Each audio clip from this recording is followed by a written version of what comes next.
Hi, my name is Clay Tumey, and this is the Enneagram Prison Project podcast. In this episode, I sit down with EPP Ambassador Dustin Baldwin and EPP Guide Dana Vitorelo. Just a heads up, we talk about all kinds of stuff, and this is not a trigger warning, but it is more of a heads up than anything else that we go back and forth between silly and serious and everything in between, and I don't want the serious moments to sneak up on you if you are one of these folks who listens to the podcast while you're at the gym or walking through the park or anything else like that.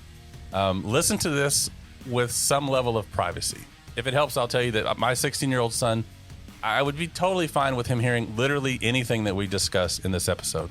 So I'm not saying that it's not safe to listen to. I just don't want those moments to sneak up on you. And I don't know. I think that's fair. I don't usually do that, but I would want that if I was in the listener's shoes this time. I don't know. I'm rambling now. I am so stinking happy that I got to sit down and talk with Dustin and Dana about their trip to Belgium, about all the stuff that you're going to hear about. So how about I just stop rambling and we'll get to the episode. If nobody's told you, I'm really glad you're here. Thanks for being here. And I mean that. It's a big deal. So thanks. Glad you're here. Thanks for listening. This is the Enneagram Prison Project podcast.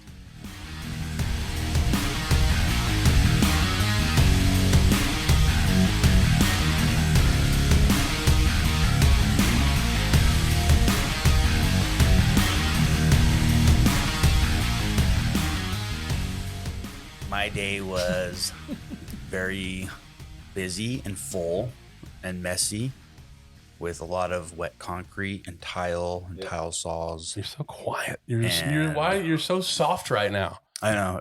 It's a new thing I'm trying on.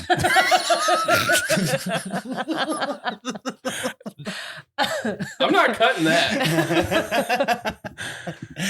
It is actually. It's kind of, I don't know. Yeah. It's been sitting with me since we got back. Does it have a new language to accompany it? Like, are you learning French all of a sudden? I thought about it. Yeah. That would be pretty cool. Yeah. He did. Yeah. I think it would be pretty cool to learn French. I think an easy place to start is, who the hell are you? So in whatever order you feel like it, who do we have the privilege of chatting with today? My name's Dustin.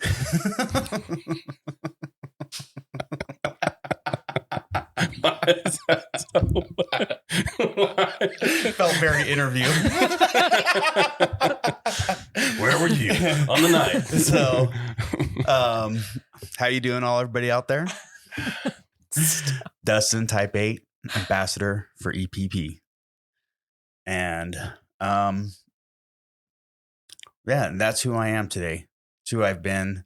That's who I'm really feeling and leaning into more and more of my place, and really feeling into my identity more and more into that as an ambassador for this group, for this program that we're doing, organization. How long have you been an ambassador?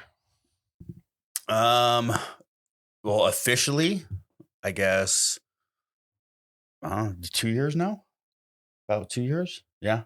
2.5 years. Yeah. But I started it way back in 2016. Being what? The whole got invited into becoming an ambassador. Yeah. In 2016, when I was in a residential program, with Alex Senegal was the manager, house manager, and I filled out my packet back then and had a 2-hour conversation with you around it, and then went off to Ellen Prosa and did my month-long training there, and then I went back to jail because I was still very unconscious to all my own shit. Have you ever fully told that story, the going back story, anywhere? You don't have to if you don't want to. I'm just curious if you have. I have in other places, yeah. But what the hell happened? Is that a fair question, by the way? For me, it was a lot. It was I think it was necessary for me to go back to really come aware of all the things I've learned up until that point. So, meaning, since I was 17, I was always in and out of jail. Mm-hmm. drug addict, hanging around with the wrong crowds, gangs, all that kind of stuff. In and out, in and out.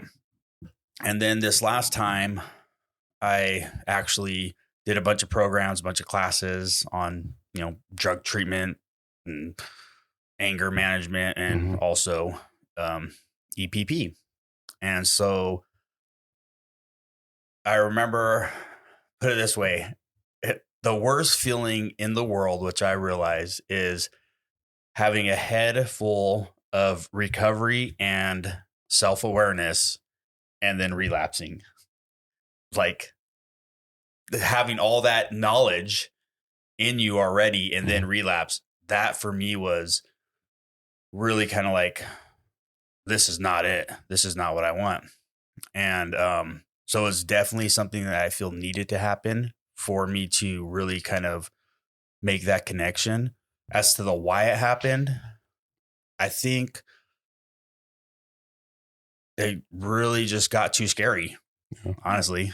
Like when I was out there, I was at Alex's house and I had a lot of time for a case hanging over my head that I was looking at a long time. And, I don't know, wanting to change, afraid to change, wanting to face everything that makes me the way I am, tick the way I tick, but not wanting to face it. You know what I mean? And then all that kind of stuff. And it just built up and got to a point to where, case of the fuck it's. Yeah. Honestly, fuck it. I don't want to deal with this right now. I don't want to face this right now. This is too hard. And how long were you out? When you went back, the 2016-ish, how long were you out before you went back? A year. Yeah. How long have you been out this time? Coming up to 3 years. Yeah. 3 years? Yeah. March is. Did you ever compare the two? Because I'm nutty and would totally do this. If I knew that if I was out like 417 days before, like I would want to try to just get to that point. Are you crazy like me, or no? Didn't even think about it? No, I didn't even think about it. I mean, probably better. Yeah. So I mean, like I said before, in the early 20s and most of the 20s, I would only be out for a month here, 2 months there, and then go right back in for a couple months, and then out for a week, go back in for a month. So it's just such a crazy, chaotic waste of time and life, honestly. Well, what's different now? And I want to talk about more recent things, but I'm typically, if I'm wondering something in the moment, I just assume the listener might be. And so the thing that's bouncing around in my head is what's different this time. Why are you still out here? I found my identity. I spent a life trying to identify and fit into a groups or lifestyle that how do I put it? That I felt like I belonged or should belong into, and just completely unconscious and really in this type and ego of, I guess, a sense of belonging, and I was just in it for so long, and also from doing so much work, realizing what triggers I had, that why I felt I was getting something over on this side of the fence that I wasn't getting at home, or whatever the case is, and then really making that my identity. That's how I identify. I identified as a gang member. I identified as a drug addict. So therefore I took on that identity to the best of my ability and made sure that everyone knew that that's my identity. And after doing so much work, I see my patterns. I seen what I did, and I wouldn't change none of it, but that's not my identity no more. That's not, this work helped me find my own identity. And so now my identity changes, my lifestyle is changing. I went as far as changing. I don't even listen to rap anymore. Yeah. I don't identify it. Yeah. I like country now. Right. You know what I mean? Where's your hat? I don't see a cowboy hat. And love songs and stuff. You know what I mean? This is like sad, depressing music that, that my partner sends me. So it's just like, it's great stuff. I love it. you know, and I'm like, oh yeah, you know, and I'll visit it every once in a while. And I'm like, wow. Yeah. I have a hard time believing that you send him country music. Sometimes, but I actually, when it's not, can I adjust this? So I'm like, you facing can do whatever you want. Yeah. You want to sit on the edge I here? don't need to sit on the edge. Just do I like being you near you whatever's both, but I feel very like turned one way or the other. You can sit however is comfortable. But I will send him very sad, depressing music and then remind him this isn't about us. I just really like sad, depressing music. Yeah. So it's very rarely country, although I will listen to country. It'll be songs like I hate my life and, you know, I'm going to die today and all kinds of stuff. She's like, this is not a reflection of how I feel at all. Do you remember any of those? Do you remember the names of any of those songs? I want to see if I can pull one up real quick. Playlist. You have a playlist? It's not a playlist. It's my favorites on Spotify, and they're not all that sad and depressing. I'd have to go back and look. I also send him funny stuff, which we can't talk about on here, that I'll send you later. Okay. All right. But but I enjoy it now because I've noticed that even into the way of the music I'm listening, like I used to love rap music, right? Because it got me fired up and pumped up to go do stupid shit. It reinforced what you wanted to be. It reinforced. Yeah. And then now I listen to some of these other songs and I'm like, wow, that touched me. Yeah. And now I'm like, I like going visiting that place. I like those feelings. In defense of rap and those who like rap, I will just say that it's not the music that did that to you. It's how you chose to use the music. Yes. And plenty of people do. Yes. Crazily enough, they do that with country too. Yeah. I won't kick some ass. I still listen to rap when I go to the gym. When I go to the gym, I still listen to rap because it gets me fired up. Yeah. All right. So I just realized that you still haven't. I haven't actually asked you to formally introduce yourself. Although I do have. I feel like people will recognize your voice quite easily, but let's just pretend there's a new listener out there who's never heard you before. I was just really enjoying the conversation. I was too. Yeah. You know, I'm going to always sit back and listen when I can. My name is Dana. I lead with Type 6. I'm a guide and faculty member at EPP, and really happy to be here again. You were also on episode 6, I believe. Okay. You were on episode 19-ish with my mom. Mm-hmm. The one I know the title is Sweetly Stubborn. She is sweetly stubborn. Yeah. I love her so much. And actually, I talked to you in the episode at the picnic. Yeah. Yeah. So you've been on before. I just had different gear.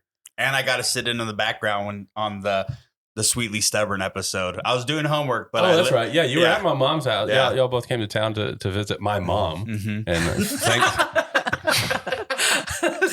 It was cool that you were like an added bonus. It was like, oh yeah, Clay's there, right on. We did get a lot of you. It was wonderful. And thankfully, I live close enough to my mom that I could come visit y'all too.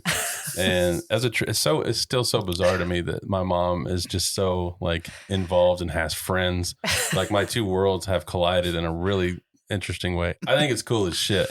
It's also just something I would have never, ever in a million years. Like if you told me even 5 years ago, hey, by the way, your mom in a few years is going to be taking 9P1K and Path to Freedom, and she's going to have a weekly call with 2 different people and all this other stuff. She's going to fly to California to hang out at the Olympics. I'll be like, you're smoking that, you're on that shit, man. Because that ain't my mom, dude, but it totally is. It goes to show that any of us can change. It goes to show that. It also goes to show that sometimes I don't know what the hell I'm talking about, and I think your mom would be the first person to say, though, that she didn't see this coming either. Oh, I agree. Yeah. So it's like kudos to her to jump in and be so receptive when the time felt right and she was inspired and heard the call. And kudos to you for just holding space constantly and inviting her in and not being offended when she wasn't ready yet. It's been so cool. Like it's actually one of the greatest joys in recent history for me to watch my mom take those steps and go down those really uncomfortable paths, I think. And I'll ask her before I publish this to make sure that it's okay that I shared this, but if not, I'll just cut it and you get to know. She's starting Path to Freedom soon, and she had some expectations about you've already talked to her. Who her guide would be. Yeah, there were expectations around that. You're cringing as I say this. They can't hear that, but I can see it. And so there were some expectations about who she might have as a guide in Path to Freedom. Mm-hmm. And those expectations, it didn't go down like that, which is how it is sometimes. Like sometimes you think this thing will happen and something else happens. And she called or texted me, wanted to talk on the phone. And long story short, it was like, I don't know what to do with this. was actually quite an impressive display of growth, I think, for her. Because instead of saying, I'm out, this is not what I thought it was going to be. See you later. Bye. It was more like, hey, I don't know about this. I don't know how I feel about this. I'm not sure what I should do with this. I don't know these people. The whole, but it was a conversation of without action that involved leaving, which I found impressive. So we talked through it. She told me who she had. I was like, oh yeah, I know both of them. And I know one of them really well and have very, high, I hold them in high regard. I won't share the rest of that conversation, but basically I was just like, hey, it's like, I ain't tripping about it. And I'm happy that that's who you have. But also if you want me to, if you want me to call somebody, make it, whatever. And she was like, no, that's it. I'm good. And it was so impressive because that was literally all she needed was just that, I guess, affirmation or confirmation or whatever that it's good people still. Even though you've never met them and you don't know who they are and they weren't who you thought they were going to be. So it's fun. I think that's so interesting how that shows up because I noticed that in a lot of places too. Even for me, if it's someone that I've never experienced, right? The question is, can I trust them? Right. Can they hold me? Do I believe anything they're telling me? Right. And so, I think it's, so if anybody else out there feels that way, you're not alone. I'm an ambassador for EPP and still feel that way when I go into a new place. Like, all right, who is this person? And do they know are they living this work? Right. Can they demonstrate this work and hold me in that work? How it shows up for me is it's not so much about trust in that person. It's just like, are they equipped? Like, how did they get here? Did they prove to the right people that they know what they're doing, that they know the material? And it's all influenced by type, of course. But doesn't that boil down to trust for the 5? That like, I can trust, like if you've hit these criteria and you've shown a certain level of competence, then hopefully I can trust that you know enough that it isn't, that you're not trying to lead me somewhere that could be astray. There is an element of trust in there, but it's less about trusting the person and more about trusting the environment. So I don't know. It gets kind of wonky because yes, there is trust involved there, but more my concern there is because to me, trust is about, can I tell you something and then you hold that or you keep it secret with me or whatever, keep it private. Like to me, that's how I experience trust most often. And that in the situation that we're talking about, if I showed up to school, as a kid and had a different teacher than this did happen. I wrote about this in my book, I think, where I thought I was going to have a teacher, and then I saw the name. It was a different, and I was like, wait a second, that's not who I wanted. It's not who it was supposed to be. And it wasn't like a matter of, am I safe now? It was more like, hey, that's not right. Like that's not. And it just turns out she got married, so she had a different last name. So it was no big deal. I think it got cut from the book. Actually, I think my editor was like, this doesn't really matter. But anyways, I digressed. That totally reminded me of the time when I went back to county jail. Oh. I went back to county jail, right? This is after I started the whole ambassador process, right? When I went relapsed and I went back to county jail. And I was like, I fought and pushed to get back into the program door so I can get back to EPP. Right. And so I did it. I'm in record time. And I remember I got the EPP class. And I walk into the class and Susan's not there. I'm like, what the fuck what happened? What's going on here? Was it that nobody was there? It was Dana. I was there. And I'm like, who the fuck is this? And why is she in this classroom? And so I remember I walk up, I introduce myself, and she's like, oh my God, I found you. And I'm like, the fuck? Okay, whatever's that. And then she's like, I'm gonna let Susan know right now. We touched base a little bit around all that. And she's like, Susan's been looking for you and blah, blah, blah. And I was like, I thought that was really, really cool. And then I was like, all right, well, now I'm going to sit down. And now I'm just sitting down watching. Yeah. Who is this person in my class? And do they know it? And why is it not Susan? I was so pissed it wasn't Susan. Yeah.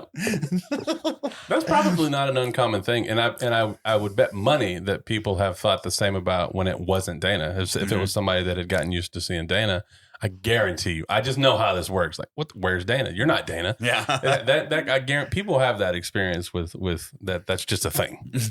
So I guarantee you that's happened too. Maybe I'll talk to somebody someday and they'll tell me that. So who knows? I think it's very important to note Dustin was not my student on the inside. It was one single class. Oh, okay. And he was never actually my student on the inside.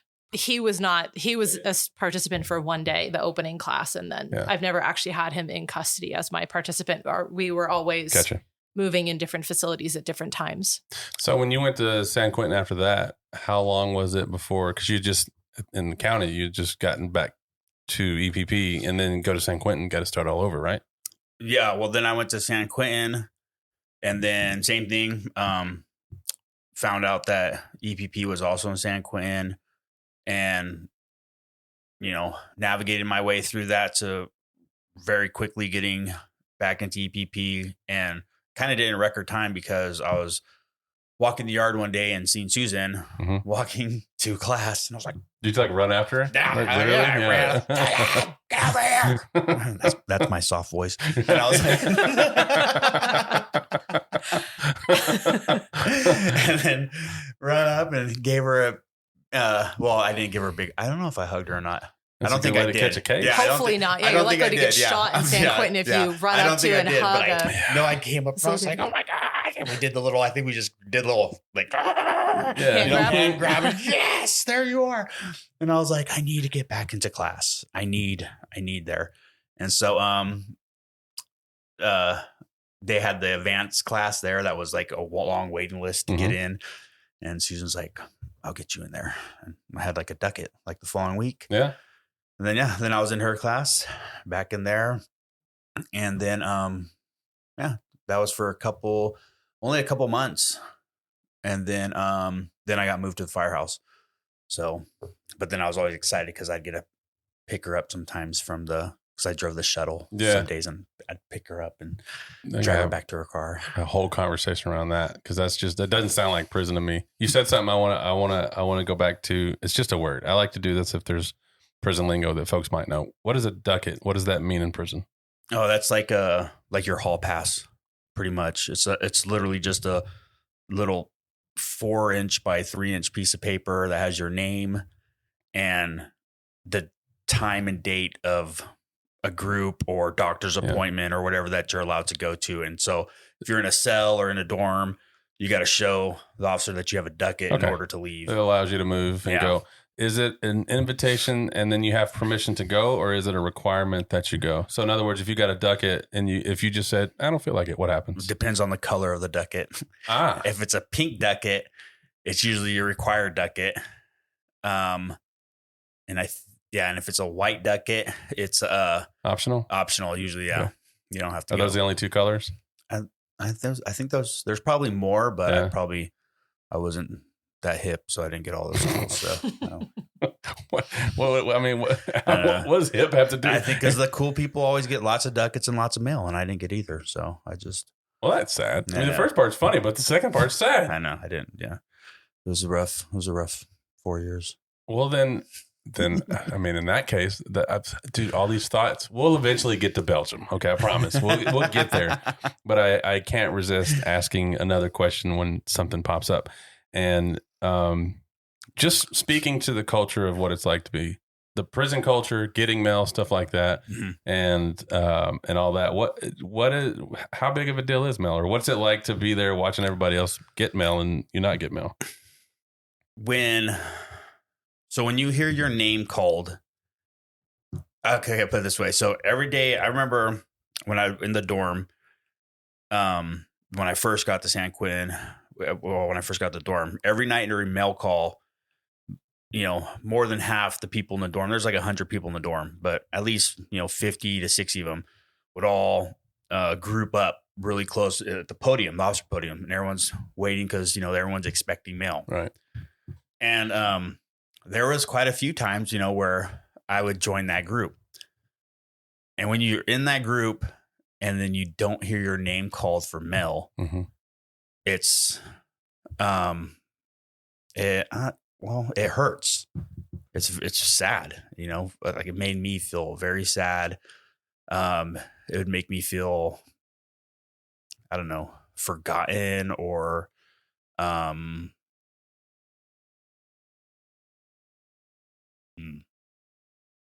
then, but on the times you did get your name called, even if it was just for a ducat and not mail, just a ducat to go somewhere, it felt good because, someone or something was thinking about you.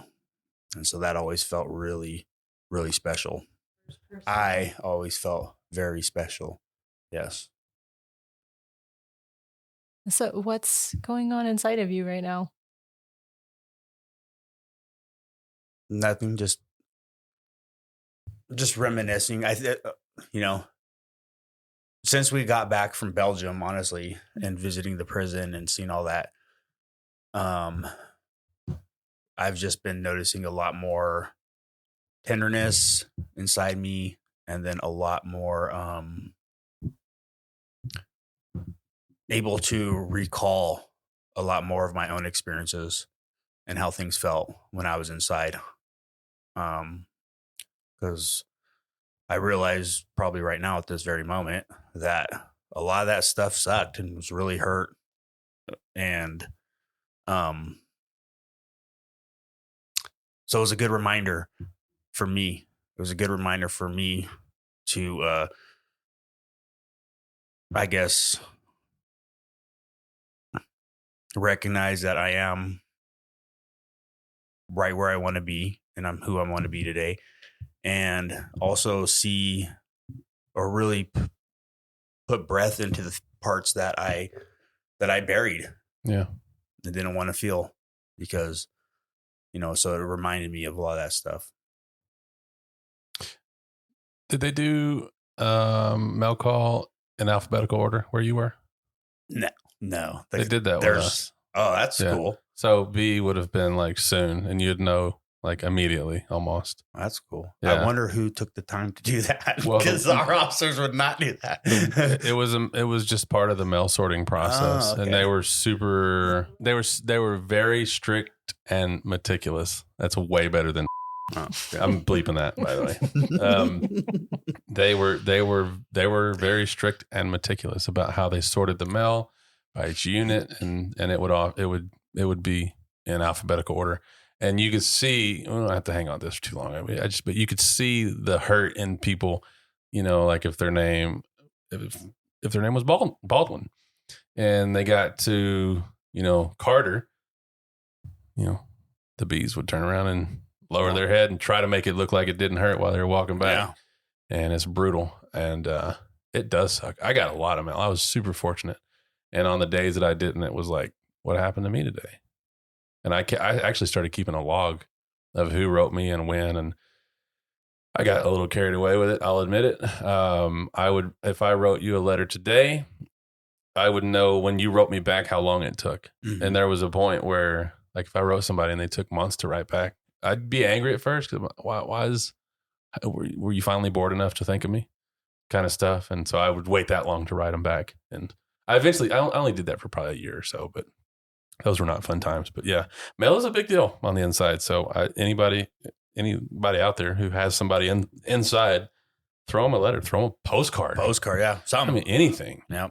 I mean, and now it's so easy to do it digitally. I don't know if it's like this in California, but I know in Texas and also everywhere in the feds, you can do things digitally. It's super easy. Just send an email. It's super worth it. So, okay. So before we move forward, can I hijack this for a minute? Always. So I think, and I've heard you talk about this too, Clay, and I'm wondering if we could go here before we talk about Luz, but this does have to do with it. I think something really shifted in you when there were two officers that were falling all over themselves so sweetly, wanting to give Dustin a tour of the facility. And so he asked if a bunch of us could take a tour, and we did. And it felt like something happened inside of you towards the end of that tour. And I know that when you were in Sterling, something happened inside of you when you took a tour. And I'm wondering if we can go there for a minute, because I think that it's so impactful to take a tour of a facility. And the Luz is the only place that I've been able to take a tour personally. I've just never been available on the other days in other spaces when the tours have been offered to EPPers. And I knew how it impacted me. And I've never been physically incarcerated. And so I'm just curious, because I think, Dustin, you came with such an open heart and so much vulnerability. And on the panel, I mean, you laid it out there. And then something happened in the tour and you were massively impacted. And I talked to you after yours and you were impacted. So I'm wondering if we can I had to think for a second. What happened at Sterling? Because I was thinking it was beautiful. That you on the inside of the yard, you can't even see the razor wire. The grass is the greenest grass I've ever seen. And I was trying to think what was so awesome that I would talk about it being like it was all great. And then I remembered you're talking about when I walked into a cell, and we went on our tour.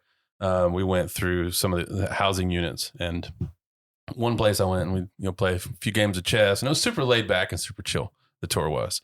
And then at this particular prison, they have I forget what they call it there, but like a pet program. So the people who are incarcerated there often have dogs, and they train them, they live with them, and all that stuff. So we were walking through one of the units where they had pets, and one cell in particular, it was the one unit, housing unit in particular, had a lot of dogs, but then one of the cells was like wide open. And I forget who all was with. I know Suzanne was there, but I forget who all was with us there. But somebody, it was a new experience to like go into a physical prison cell, and I didn't think anything of it. I was just like, oh, okay. I mean, I'm the veteran here, so I'll walk in and talk about this. And the toilet, isn't the toilet weird? Like, have you ever seen a stainless steel one-piece toilet sink? Like, it's like everything happens there: laundry, cook, use the restroom, all of it. And I'm walking in with. It totally caught me off guard because as soon as I stepped in and I crossed the threshold of that door, it was like something from a Stephen King movie where I immediately, even my hearing was affected. It was just like, and I was there again. And it was so physically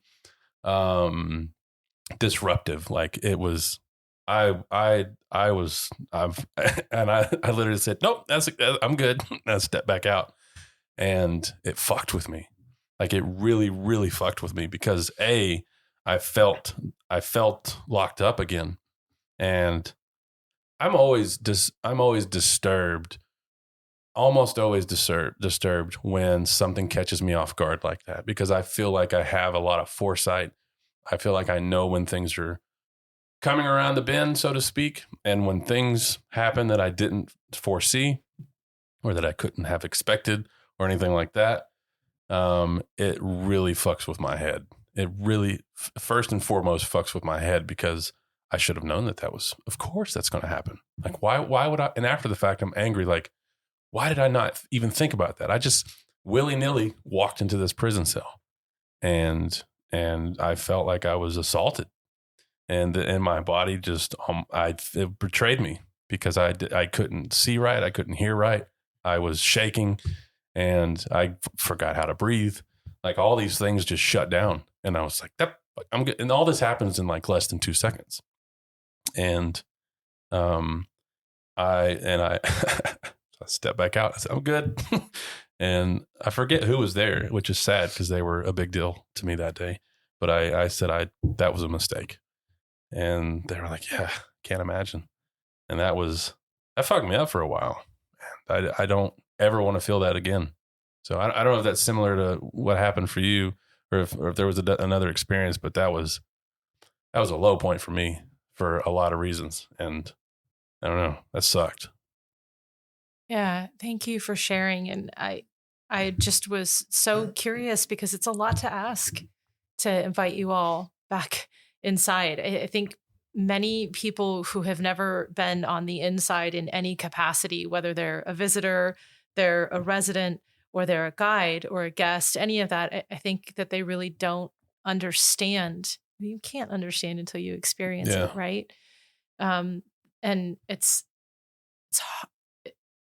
hard, I think, for anyone to imagine both the reward and the toll on someone who was physically incarcerated and detained, and then who is coming back in by choice. And you shared a little bit about how you and Laura talked about that. And sometimes if you can keep it to the classroom, it feels okay. Yeah. But to do the tour, to take that extra step. And I would like to say, Luz is also a beautiful facility. It's new, it's high tech, it's off the grid, it's glass with beautiful art. They're really progressive. I mean, we had 2 wardens, 4 corrections officers, a social worker, took the whole class with 26 detainees. I mean, it's incredible. And they have a lot of freedom in that facility, and they have a lot of rights, like more freedom and rights than many places, at least in California. I couldn't go in the cell. Dustin was like, babe, get in here. Like, this is big. And I was like, I can't. Like, I was crying and I was shaking and I was like, I can't. Like, I've hit my capacity. Yeah. It actually wasn't where you hit yours. So do you want to talk a little bit about your experience with that? Yeah, I could do that. So yeah, I was already blown away when we first got to the prison and I walked in, because it is brand new and it's nice. Yeah. It really is. I mean, Cadillac. These guys have a fully operational kitchen that they can go cook meals in, and and like all this, I'm hearing all these things and seeing all this. They have a shower in their cell, and not like how you think. It's like a shower head coming from the ceiling over the stainless steel toilet. So, which is already, I'm like, well, that kind of sucks. But, and they're single cell, and I'm thinking, wow, what a great way to do time. And as we're doing the tour, I'm noticing all these things. I was like, oh yeah, I could do time here. I could do time here, because I'm comparing it to the dumps and the places I've done time already. And like, and even just the filth of it, of so many different places and stuff, and I'm like, this isn't bad. This isn't bad. And then we went into where the cells were, all the doors are closed. One door was open. I'm looking at the tiers, and they got they're solid doors with little flaps where they could, raise the flap on the door to do count. And I remember first seeing that. That was my first little warning sign, to where I was like, ooh, this feels a little heavy. And then we went to the cell, and, he opened the cell, and then, the guard or, that was giving us a tour. Officer. Yeah. Who's, agent. The agent who was giving us. Is that what they call? They call them agents. Yeah. I kind of like that, actually. Yeah. It's pretty dope. I thought that too. But, the agent that was giving us the tour, he's like, yeah, go on in. And, of course I'm going to go in. I'm going to go check this out. So I went in, and I was like, wow, this is actually kind of spacious. This is not too bad. I could do time in here. And then, that's a wild thing to tell yourself, by the way. All right. Right. Yeah. And also I totally get it. Yeah. And so I'm like, all right. And then when we walked out, I felt still a little more heavy, I guess is the best way to put it. I felt a little more heavy, but it still wasn't really hitting me. And then we were in the big, like the hub area, the control hub, and then the 4 wings are off each one. We're looking around, and then we were standing there for a minute. And then that's when I first realized, I was like, we're standing here too long. Mm-hmm. That like something already shifted in me. It's like, we're here. We're in this spot too long. We need to move out. We need to go. And so we had a large group. I don't know, maybe a dozen or something that were in our tour group.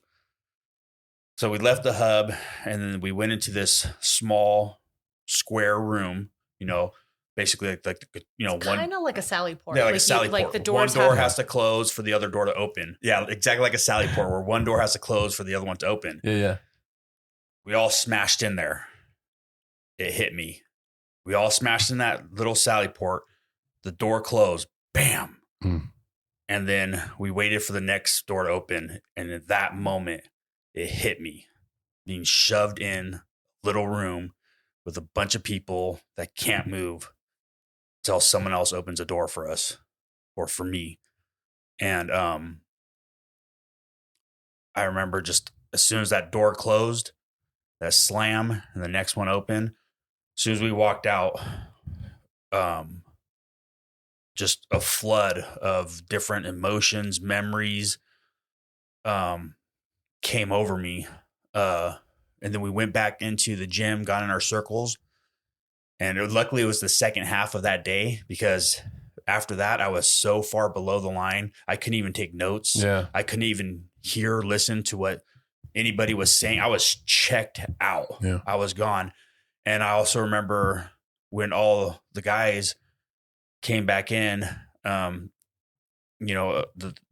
guys that were locked up came back in and sat down in the circle. I remember just looking at them, and I shared this with Susan. I think I told you too, but I had this moment that actually stuck with me, where I'm looking, everyone looked like a child. Everyone in the room looked like a sad, upset child that was in a cage on a timeout and not understanding why they were being on one, and sad and upset and scared and all these different things. And I don't know if that's how I seen them, but that's how I felt inside. That's how I felt inside. And I was like, this is not okay. This is still a prison, and then all I wanted to do was, I just wanted to help them somehow. And I knew I couldn't other than just my presence. And at that moment, I wasn't even able to give that. Yeah. For the rest of that day, actually, I was done. Yeah, I was fucked for the day after that. Yeah. With mine. That sucks, man. That's conversations that we need to have as ambassadors. Like, look out. Because I've been, and actually it's funny because not funny. It's interesting. I was talking with Alex this week. We were in a prison down in San Diego. And when we go through the Sally porch, walk across the yard, like I was asking him, does this ever do anything for you? And he's like, nah, it's cool. And I was like, yeah, me too. Just like the basics of walking to class. And I know that that's not always true for folks going in for the first time. And I know Chuck recently went back in, and I hope to talk to him soon about that. And it's one of those things where like the first, it can be tricky. Like it's weird, but I've done it. I've been out for a while, and I've gone to a lot of prisons, and I've even gone into cells before. Like I've gone into housing units of like pods, or I even did like, the Alcatraz tour where you go in the cells, and I didn't like that, but it was not a big deal. Like I've never been blindsided like that before. And I don't know, I think it might be worth talking around, with, in particular with the ambassador group about, hey, this trauma will sneak up on you, and it will hit you in a way that you didn't know was possible. And I think that's part of where I was really angry. I just wish I would have thought about it. I think I could walk. I don't think it was all about the cell. I think my defenses were down, and I think I was just like, yeah, sure, cool, yeah, whatever. And then I was off. Yeah. Yeah. That's not a fun conversation. And you're right. I didn't, when we first got there, the first day inside, I was like, I don't even feel like I'm in prison. Yeah. And I feel strangely comfortable here. And I feel like, like I'm right at home. So, honestly, like I was like, oh, I don't feel nothing at all. And I wasn't expecting, like you said, I wasn't expecting it to affect me or hit me the way it did. And also, like you were saying, you don't know what little thing could trigger. I mean, it could be, who knows? I mean, I've heard stories of other people coming inside San Quentin that teach some drug classes that he did a lot. This one gentleman did a lot of time there. And I remember, it made me recall that he was on his way to class and the alarm went off. Ooh. And he did like 15 years there in San Quentin, but he's been out for, I don't know, 5 or 6 years, and now he's a counselor. And I remember in class him sharing, he's all, I laid down on the ground. Yeah, I would. Yeah. It's like, hey, Pavlov knew the deal, man. But it's like, and then just it made brought a lot of different memories and thoughts up. And I'm like, wow, you don't know it's going to trigger. And it's definitely a conversation, I think, for all of ambassadors to have. And me personally, I don't think I'll ever want to do a prison tour again. Yeah. When we were at a prison in South California, whatever. I don't know if I can delete that or bleep it or what. I don't know what all we're supposed to say with names. I forget. Whatever. After we were there for a whole week last year. With like 3 guides and 3 apprentices, and it was a big deal. And when at the end of the week they all went on the tour, and I was like, I'll wait. I'll wait in the car. Me and Jen Shekta hung out, and that was actually one of my favorite memories of the whole week. Actually, just sitting in the car, and we didn't like talk hardly at all. We just sit there and we did talk, but not a lot. But anyways, I digress. I don't fuck with prison tours either. If somebody wanted, so if there was a purpose to it, like, hey, I've never been, and I want to, will you go? I would be okay with it. And I would lace myself up, be prepared and all that stuff. And actually just remember the details. That was an ad seg in the prison where my thing happened was the hole, as they call it sometimes.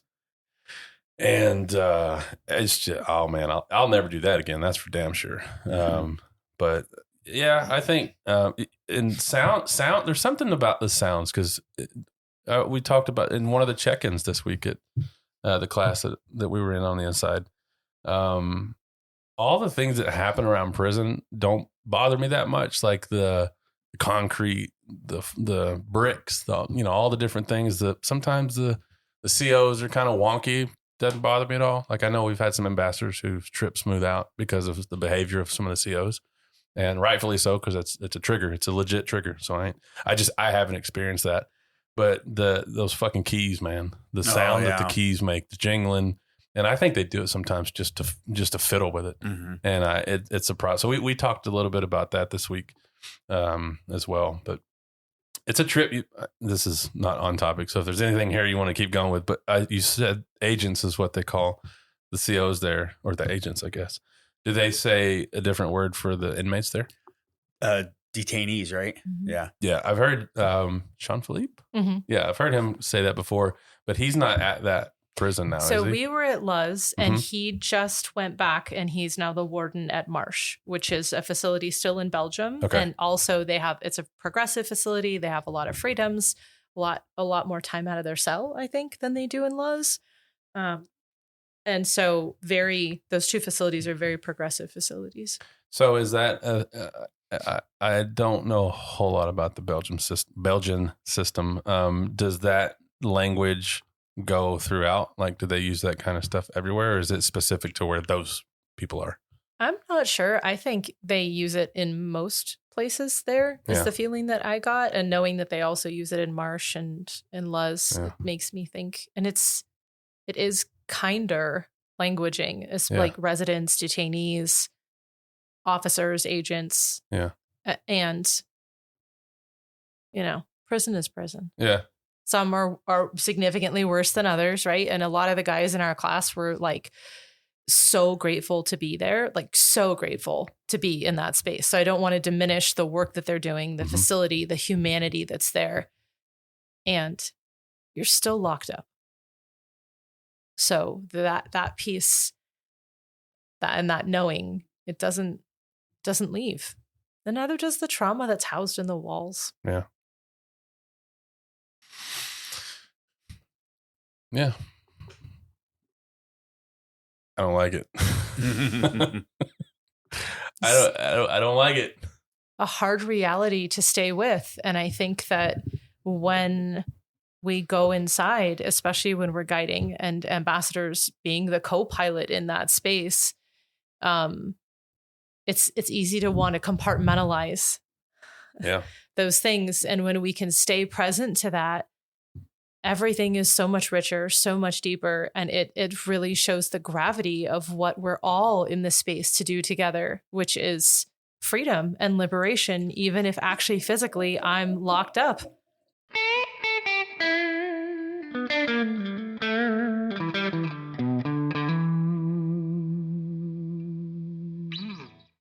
Hey, y'all, it's Clay, and we are going to pause the conversation here momentarily just to share a little bit of love, to express our gratitude, and to share a few words of appreciation. Ariane Kessel is an EPP guide, ... and a bunch of other stuff that I can't list off because she does a lot of things.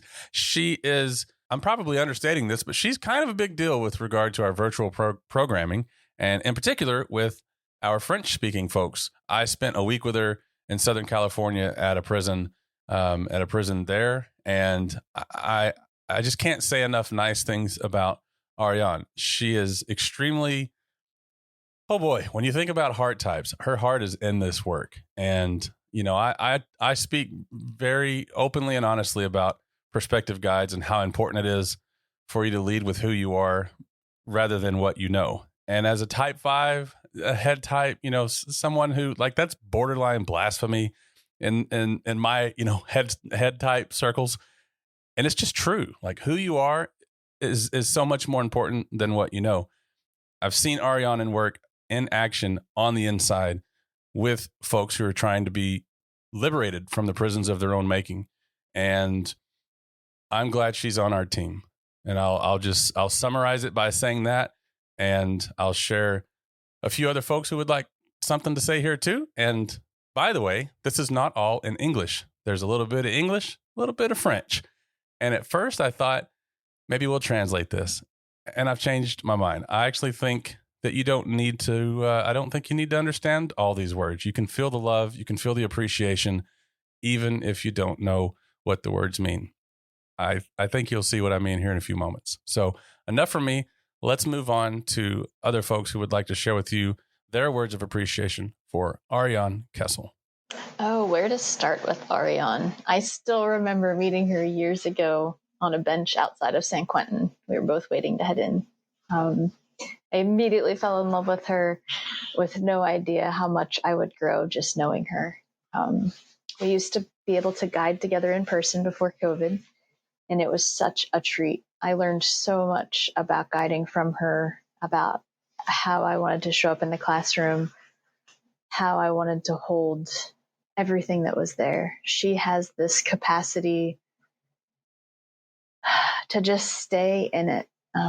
I have grown so much from being in relationship with her.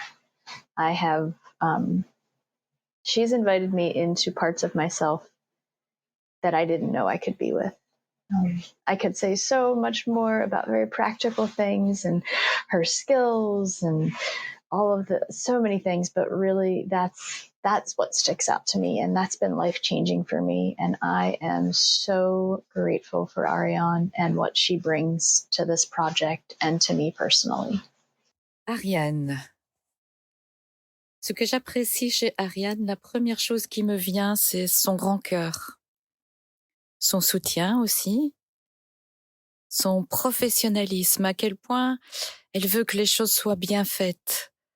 Ce que j'aime aussi chez Ariane, c'est qu'elle dit les choses en douceur, mais elle les dit. Elle apprécie.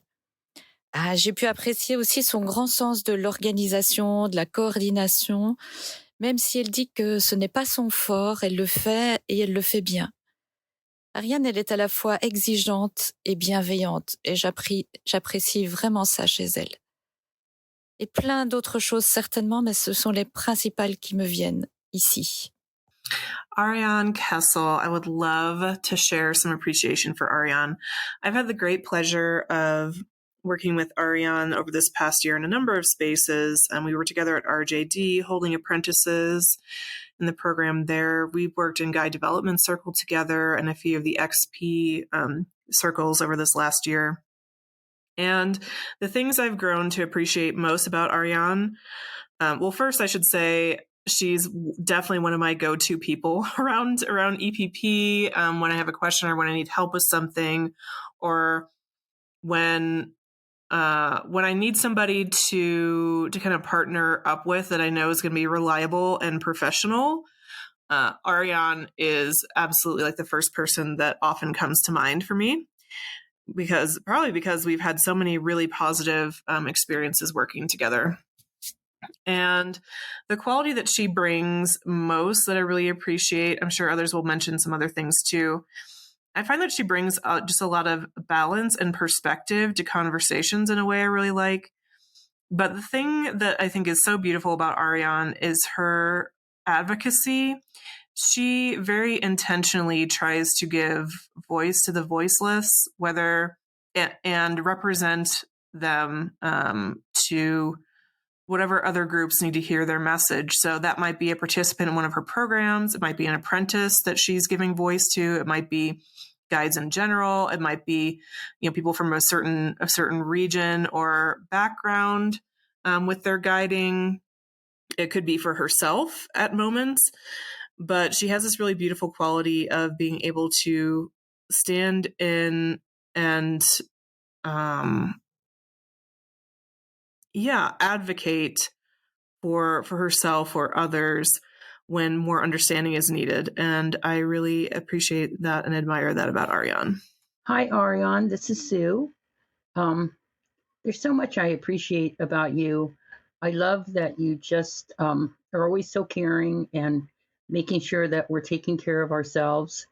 Since I met you all the way back at 1440, and I remember when we did the training virtually, when you found out what my ACE score was, how how it impacted you and how touched you were. I'll never forget that. And all the holding you do worldwide, what you've done over for Belgium and France, and all the things that you bring to us here, your wealth of knowledge about the Enneagram. And it's just a pleasure having you with us all in this organization. And I just appreciate all you bring. Thank you. Have a good day. Mon nom est Alain. Je suis guide EPP en Belgique. Tout d'abord, je dois dire que j'ai une affection particulière pour Ariane, qui est belge aussi. Je suis pas très objectif, donc ne croyez rien de ce que je vais vous dire. J'ai eu la chance de l'avoir comme guide en Path to Freedom il y a 2 ans et d'apprécier ses compétences d'enseignement, sa clarté, son application, sa générosité et sa douceur aussi, surtout.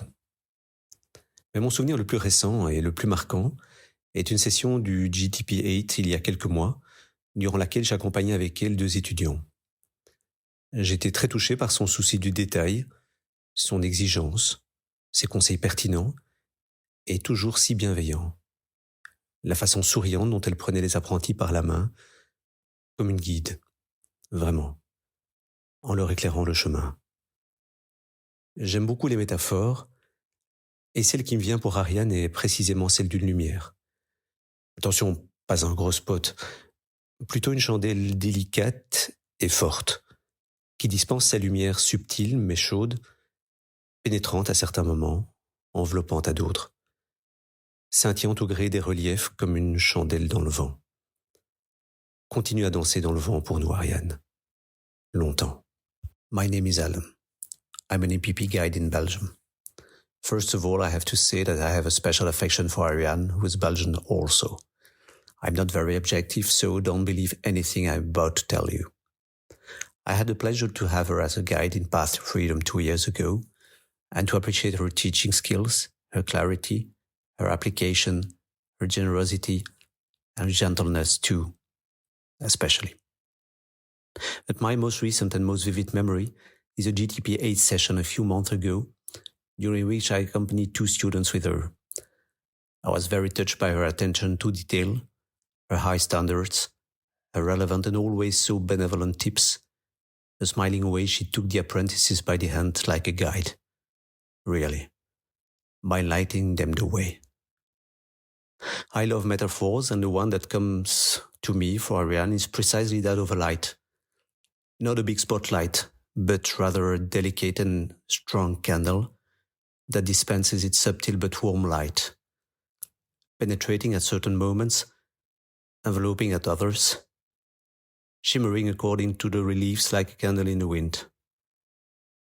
Please continue to dance in the wind for us, Ariane, for a long time.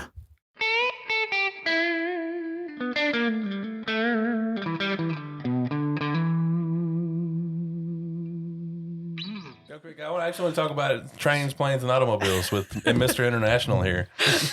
All right, so I do want to know about your travels, and I say Mr. International as a joke, but this was an international trip. You got your fucking passport. Got my passport, and I have to say, so I knew that the trip was coming up, and I knew that it was not a guarantee that you would get your passport and be able to go. I knew that an ambassador would go. And I hoped it would be you. And if it wasn't you, then it would be one of us others who already have our passport. And I've never been so happy because in the back of your head, I like to travel. I like to go. It's cool. It's cool going to Sweden. It's cool going to Denmark. It would have been cool to go to Belgium. Me. And I've never been so happy to find out that it's not even on the table, because the one that was going to go is the one who's getting to go because he got his passport. Tell me what that process was like of getting your passport, waiting for that, knowing that you're going over there, not just to travel. I mean, obviously there's some funsy stuff in there too, but to go do work in a prison in another country, on another continent. Well, so it was definitely a moment there where I was like, there's no way I'm going to make it. Because I didn't have my passport, and everyone's like, oh, it takes 3 to 6 months to get your freaking passport. And if you expedite it, it's going to take like 2 months, and the passport agent is so far behind, and it's even on the internet, and so it's got to be true, and TikTok, and so I'm like totally believing it, right? And I'm like, all right, so And even if you get to the spot in line in time, maybe they won't even say yes. Yeah, and then even that, when I finally I looked all over the place to just make an appointment, and everywhere the appointments were booked out, literally like 5-6 weeks just to get the passport appointment at the post office. But I found one place where it was only like 8 days later, but it was in Napa or something like that. Sonoma, which is, 3-hour drive from where I was staying. So I was like, all right, well, screw it. We're doing it. Get there, get to the post office, wait in the post office for, I don't know, it felt like all day. Like I was so irritated about this too. So, I mean, we're in this total like country, wild, wild west town, right? Like literally like it's beautiful town, but I expect, there's a place for you to tie your horses up outside. I was going to ask. Yeah, Sonoma is the cutest little bougie city. It is not a busy city, right? It's a very small, bougie little city. There's 3 people working at the post office desk, and I'm like, I have an appointment for my passport. 2 of them are probably on break. No, well, they were all there, but I was like, they're like, what are you here for? I was like, I have a passport appointment. And she's like, there was like 3 or 4 people in line. I said, let us just knock this line down, and then we'll help you. I'm like, okay, no problem. So they have no urgency that I was experiencing for whatever reason. I was experiencing urgency to get this done because now I'm watching every 10 minutes go by on my clock past my appointment date. So I'm already getting super, super like hot, irritated, frustrated. And lo and behold, there's a shitload of people that live in that town. And they all wanted to be at the post office at that day because that line just kept getting longer and longer and longer. And then like another 3 other people come in and they're like, I have a passport appointment. I'm like, good luck with that. I've been here since noon, like 6 o'clock now, pissed.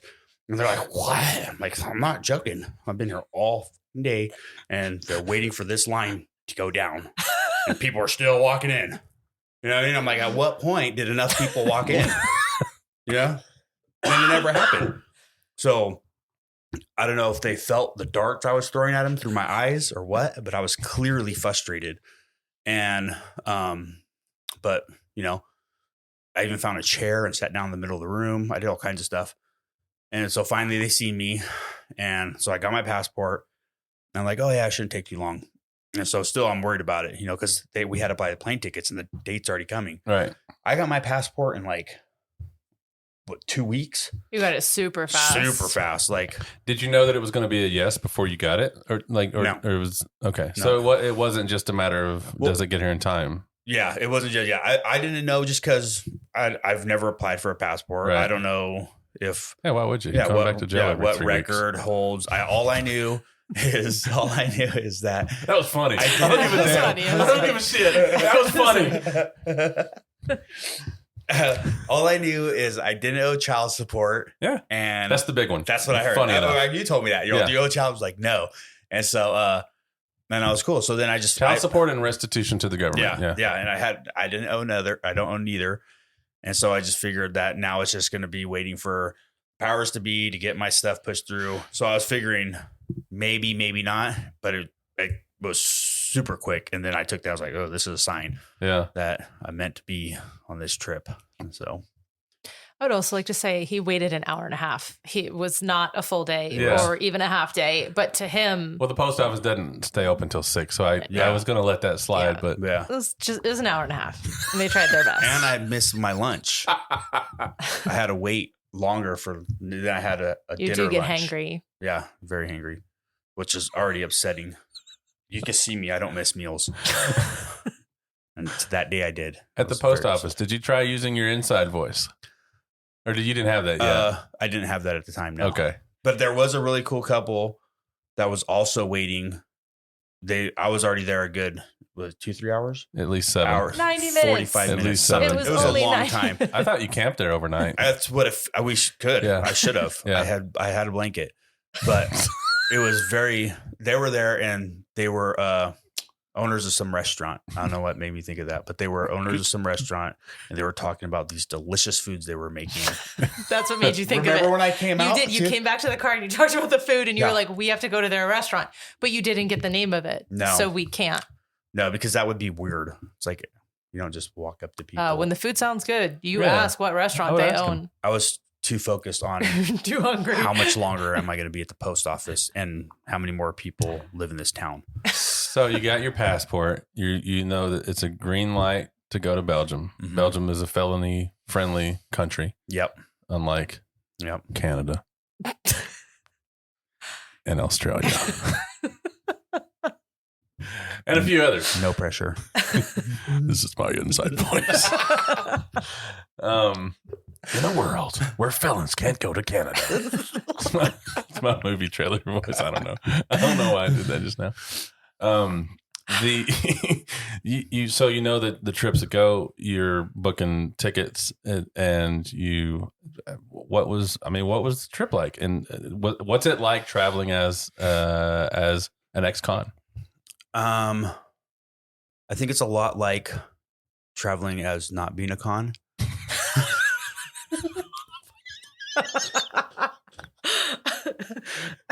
Just, I choose to shave my head, and Yeah. people that aren't ex-cons don't. They just Was go it bald. really easy, breezy, like no issues? I mean, were you? Yeah, no, it was no problem at Customs wasn't an issue going there. Oh, man. You weren't nervous or anything like that. all. Oh no, I was. Okay. When I walked, because when you see a freaking guy with a badge in a thing that has to, I don't know what to expect at customs. Yeah. I'm thinking, Where'd you fly through? We went to New York to Brussels Oh, so you flew from the States straight to to New York. That was my doing. I knew it would be better. Oh, yeah. It's way better. Definitely. Yeah. Good call. So didn't you. know Yeah. didn't know what to expect, and I remember when I got up, I was very talkative, Yeah. very It's talkative, the worst thing you Yeah. can be. very talkative to the Yeah. thing, and I'm like, You were. "Here's my passport." Yeah. And you I'm flew here. together, obviously, We right? did. Yeah. I'm like, "Oh, this is my first time out of the country. I'm so excited." And blah blah blah blah blah. And he's like, "Oh, good for you." Yeah. No, he Well, was super nice. Yeah, he he liked you. Yeah. How was he on the plane and stuff? Like what? He's not a great flyer. Because I feel like he's leaving He's something not a great out. flyer. So he was really good. He's not a great flyer though. And mostly because he's so big and he had broken his back before. And so it's just like he needs space. Like he needs leg room. He needs. You need to get up a lot. Yeah. He needs to be It able to hurts. move. Yeah. What we did do was thank you, Rick. Thank you, Susan. Thank you, EPP. Ooh, we you were got the able good seats. we were able to get Comfort comfort Plus. class. Yeah, the comfort plus. And that actually, my back is messed up too. So it was like Oh, it night makes and a big day, di- it like makes a big night and day. difference, If we yeah. could have gotten it from California to JFK, I would have asked for that too. But anyway, it helped. Mhm. But he has pretty bad anxiety Yeah. flying. And I Yeah. get it. I don't love flying either. And so, but I would have to say, he held on to himself really well, like, knowing that like I've flown with him before and he doesn't like it. I thought you did great. I did too. What's the flying issues? Is it being that high, or is it when they close the door, the same ka-chunk happens? No, it's 100% the people. It is. I don't like crowded spaces. Yeah. I don't like people bumping into me. Yeah. I don't like. That probably happens a lot too. Yeah. I've touched more butt the past 10 days. I think the butts touched The you. butts touched me. The yeah. butts touched you. I had to sanitize my But shoulder. that's what you get for choosing the aisle. I told you could have the window. I I don't mean, like then being you're- crammed up. yeah, you're Those more white Well, crammed in. do you want to be crammed against a window, or I do you need- want a bunch of people's butts You touching see you? how I need the You are whole wide. thing, I know, you so, are- Yeah. So you get to Brussels and you Sorry. have a fabulous conversation, as I can tell, with the customs agent. Yeah. They Or- did. They were adorable together. Yeah. And then we had to wait like 2 hours for our luggage, which Of again, course. We read that was going to happen, though. yeah. So just a quick check-in: 2 hours or 20 minutes? No, it was not 2 hours, but it was at least an hour. Okay. Like I was really surprised, and nothing was coming. But I get that the exaggeration of time from Clay, by the way. I've told you a Because million times. Stop fif- blaming things on me. 15 minutes. Yeah. Everything in Texas is 15 minutes away. Everything. No. It's No, not no. true. No. I never said that. I said everything in Dallas is 30, 40 minutes away. That is true. there That were is definitely true. times I'll where put we that were on my like, good toes. wait a minute. Clay said this is 15 minutes, and it's taking I never said 45. 15 minutes. I say 30, 40. Everything in Dallas is 30, 40 minutes away. You can't even get to the end of the driveway in 15 minutes. You can't even finish saying bye to people in 15 minutes. Okay, you have a good one. Okay, you should tell your mama said hi. That's the Texas way, man. So what was I want to hear about the trip, the Belgian aspect of the trip. You get there, you go through the customs, you get your bags, you go to the hotel. Like, fill me in. We go to the Airbnb, and I learned very quickly what jet lag is, because you hear about it, but you don't really know about it until you're in it, right? And so jet lag sucks. 100% sucks. And did you go early enough to have a day or two, or did you go like on Thursday and you have class on Friday? We had 2 days thanks to Ariane. We weren't going to do that, and she was like, "You need to do it." So, and again, especially thanks going to Rick. that way. Yeah, coming back, not so much. We needed it. We still didn't adapt until the day before we left. Yeah, but it's tolerable though. It was much more tolerable. Yeah. There was quite a few times where, especially on the first 2 days, where you're just dead tired, at the weirdest times, right? Well, their times, the times over there. But there's, every morning, wake up, it'd be like 2 or 3 in the morning. And I'd wake up and be like, "Are you awake?" She'd be like, "Yeah." I'm like, "No, are you like wide awake?" "Yeah." "Oh, what do we?" And then what's also I found really frustrating was, so like the weekend to us is like Saturday, Sunday. And I don't know why I'm relating this to the weekend, but for me it was.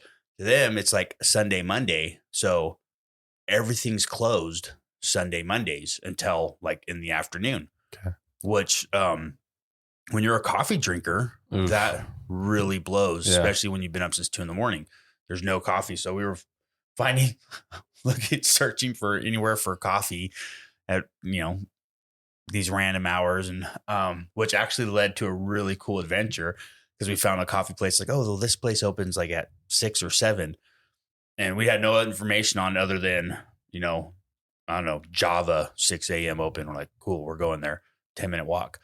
And we walked there, and it's actually at the train station, and there's a whole bunch of stores open in the train station. So we found a place to eat. But as we're going there, we found like this most awesome like farmer's market that was massively huge and had so much good looking produce and food and street food. And I remember I was walking through and we found this one place, and I don't know if it's called a crepe or what, but it was like this big square tortilla thing, but it wasn't flat like a crepe. It was fluffy. Yeah. And most people there spoke English, or a little bit, enough to get by, but the people that there, they didn't speak any. And I was like, "I want one of those." Good, big, really good. He's like, got you. And he just throws a little bit of everything there, this and that. It was, I knew he knows the money lingo, so I was like, all right, got that part. And then got that. And I like rip it in half, like, "Here, she's like, "Oh, I'm just going to have a bite of this." I was like, "Okay, well, go ahead." And we both take a bite, and we're like, "This is the best freaking thing we've ever had in our life." It was so good. I was like, "You're not getting this other half back." I don't eat gluten. And I was like, "I'm eating this." Yeah. It was so good. Yeah. It was just blown away. And so, did you find out what all they put in it? No idea. No. There was honey. Yeah. And there was olives. And like dill. I don't know. There's some other stuff. We have no idea what it was. Stuff. Dried tomatoes. Sun-dried tomatoes, lettuce. There's all kinds of good stuff. It was amazing. It was incredible. And served hot. Yes. I'm guessing. Yeah. So. Did you go back there again?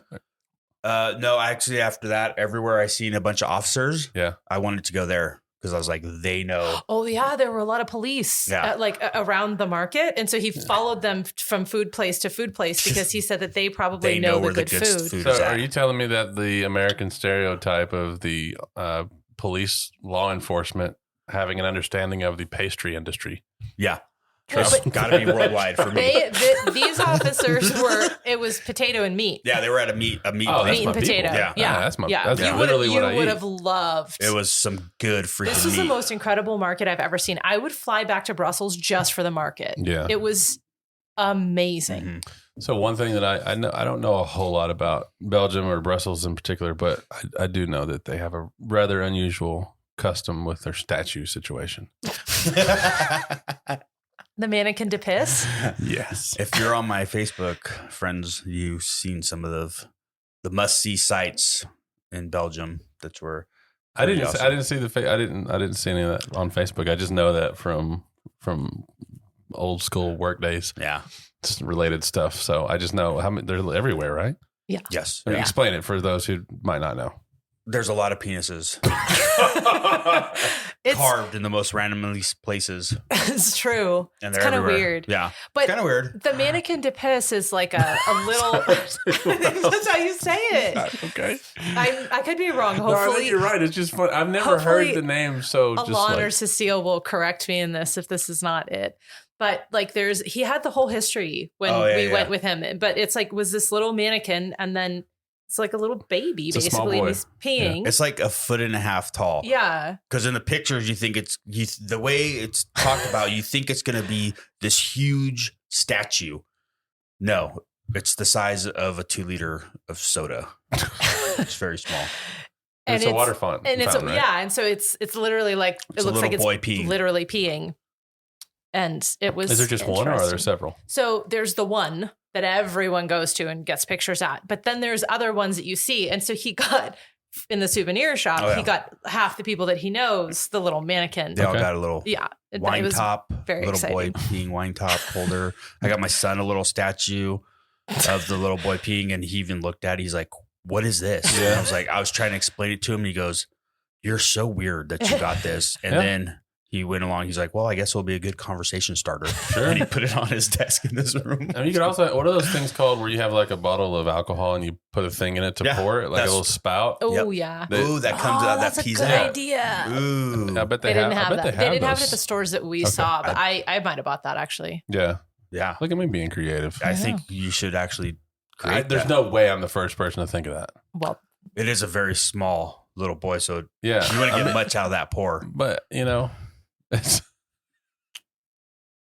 Take a long time to fill that glass up. Let me tell you. shots. It's a shot. Okie dokie. moving on. Carry on. Yeah. Okay. So this is welcome to the podcast. This is how we roll. So the class itself. So I know we hinted and talked about actually a little bit earlier about the tours and the facility and the staff and the residents who live there, the detainees. What went down over there? And I mean, because you went over there, I mean, food and all the good stuff aside, and the whatever about the mannequin to piss thing.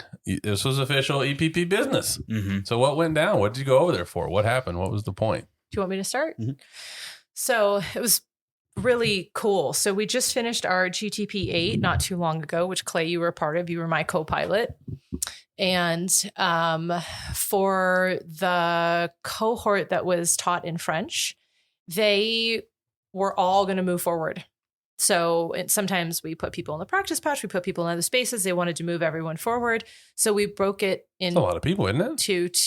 So we broke it into 2 apprenticeships. Wow. 6 people in one and 5 or 6 in the other. And so what we did was we flew Ariane in, one of our really seasoned guides, to be a lead guide there to train 2 apprentices. Mm-hmm. We had Nadine, who is a guide that's already out there, trained 2 apprentices, and Cecile, who is also already a guide, trained 2 apprentices. And then Dustin, myself, and Vipa came in to help hold space and to help, make sure that it's like kind of going off without a hitch, because that's a lot of people to train. Right.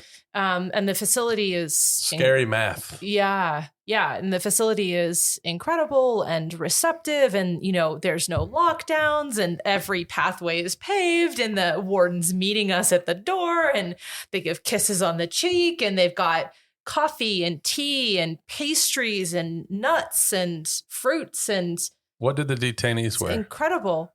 Their clothes. Regular street clothes. Regular street clothes. And at every break, with the exception of lunch, although one day we got to have lunch with the detainees, they got to have the breaks with us. Wow. So they're there breaking bread with us on the break. It was really incredible. And what, again, I want to say is so exceptional about this facility is we had the warden and a director. We had 4 corrections officers. We had a social worker, and then we had 26 men. And they all participated. Like they were there and they were in it. And, I've seen a lot of incredible classes happen, and I've never had the great pleasure of being able to have an ambassador there the whole time. It never worked. First, we had a hard time getting, like when I had started, we had a hard time getting ambassadors into facilities. Like you were maybe the closest and the easiest to get in. Yeah, 2,000 miles away. Yeah. But it was really hard to get ambassadors in. And then we didn't really do the compressed schedule. And the compressed schedule is where we take our 8 modules and we do them over a period of 5 days. Oof. So it's 3 days on, 1 day off for homework and bio responses and all that. And then the final day for closing is very intense. But it was really incredible to have Dustin there because the buy-in happens so much quicker. Yeah. By the participants, understandably. What is that though? What if you could just go a little bit more into what is the buy-in? What do you mean? The buy-in, which is, understandably many are skeptical when we go in and we want to do the curriculum. And if you have participants that have done the class before, then you also have buy-in, but it's students, participants that are really trying to figure out, I think going back to what you said, Dustin, and you said, Clay, can I trust? Can you hold me? Is this real? Are you competent? Mm-hmm. Where did you get your information from? Yeah. Who's vetted you? I remember that I think I told you the story when I had a type 5 and I didn't fully introduce myself one day, and he leaned back and he was like, you look like you're 22. You're probably an intern. Not that there's anything wrong with these things. Yeah. How do I know that you know what you're talking about? Right. And I was like, oh, right. I got to actually introduce myself. And thank you for thinking I look like I'm 22. Did he want to know your education too? He wanted to know my education, all of it. And I told him, and he was like, all right, I'll give you a chance. Yeah. And he came back and he was wonderful. But there is that, he was a 5 too, by the way. Yeah, shocker. But the piece where the trust gets built quicker because we have the proof sitting next to us. I don't need to try to tell you that, there's hope for you when the hope is sitting real time live next to me and can speak for him or herself. And can I tell the story about the type 6? Mm-hmm. So at the end of day 1, it was actually the middle of day 2. So there was someone in the room who said, this is also kind of common. I think this is a cult. Yeah. I'm not sure I want to be here. I'm really debating on whether or not I'm going to leave. And he talked to a type 5 that was an apprentice. And the apprentice said, can you just give today a chance? I promise you it's not a cult. Such a good idea. Can you just give today a chance? Wasn't it the first day? That was the first day. Yeah, it was the first day. But then the second day he came back. Mm-hmm. And in the first class and the second day across the room, he said, I have a question for Dustin. And this was in mod 2. Mm-hmm. And he said, is this in English or is this via translation? He was asking it via translation. Yeah. He was asking this one via translation. A fair amount of them spoke English, which was incredible because, as we said, neither one of us speaks French. So that was really nice. And Vipa and Ariane did the most of the translation. Ariane and Nadine also helped. And that was really incredible because it would have been so hard without that. Right. And we had the live simultaneous translation. We had these special things that Vipa had rented and put in our ears, and she's talking into a mic, and it's going it was incredible. Yeah. It was so awesome. And he says, I have a question for Dustin. And Dustin's like, okay, shoot. And I mean, right off the bat, I was like, everything about this kid, I was like, oh, I feel like he's a 6. Like I know my people. I may not get every type right, but I'm almost always right when I know someone's a 6. And he goes, everyone in this room is coming in and trying to tell us what to do. You're the only person who's been incarcerated. Is this real? Does it work? And if yes, how? And Dustin gave this incredible Dustin answer, which was just full of heart, really honest, super blunt. There were many times where you gave answers that I was like, oh my God, I can't believe he said that. Like one of the guys who's a type 1 said to him at the very end, great. So like, you're done with the work. And Dustin was like, the work never ends. Like, nice try. And it's so exciting that the work never ends. Yeah. And so what a response, man. Right. Yeah. And here's the thing. I can quote y'all all day long, but I'm not you. And so the fact that we had that in the room and that realness, the grittiness, the ability to be able to hold oneself and to hold suffering and to hold light. Ambassadors can do that in a way that the rest of us can't. It's not the same. No matter how good of a guide we are, we just cannot do that. And we're not coming in with that same kind of experience to back it up. As guides, especially seasoned and established guides, it's different experience. And so for me, that buy-in that happens when Dustin or you, Clay, can sit there and say that and be so real in it, like you could just feel the whole room settle. You could feel every six. Sorry, I'm doing the thing. Like sit back in their chair. Yeah. And it was the real answer. And so that's really what ambassadors are bringing is you are transformation. You are hope, you are light, and not at the cost of all the hard shit in life. And that it's actually not that easy when you get released. I mean, you, Dustin, you've faced so many things. Clay, you're 10 years out and you've still faced things that are related to your past incarceration. Yep. So bringing the realness in a way that, not that the rest of us aren't real, but that we don't have the same lived experiences that you do. And so for me, I was like, wow, I have to work less hard to get my class to do any buy-in when I have an ambassador there. It's so much smoother. If I could teach with an ambassador every course from here on out, whether I'm in custody or in public programs, that would be like the highlight of my life. I'm hearing that lately. You're not the first person I've heard say that even this week. Why do you think I freaking hijacked you for GTP? Yeah. And I hijacked you, Dustin, for Path to Freedom. I mean, I'm fighting for it in my courses. Dustin, do you, when people ask, especially on the inside, when folks are asking, all these people are trying to do this, but you're the only one, blah, blah, blah. Like it's not like a super rare question. No, it's not. It's actually almost every class common where there's an ambassador. Do you feel any added weight knowing that your answer is, and with all due respect, your answer is going to be bigger than Dana's?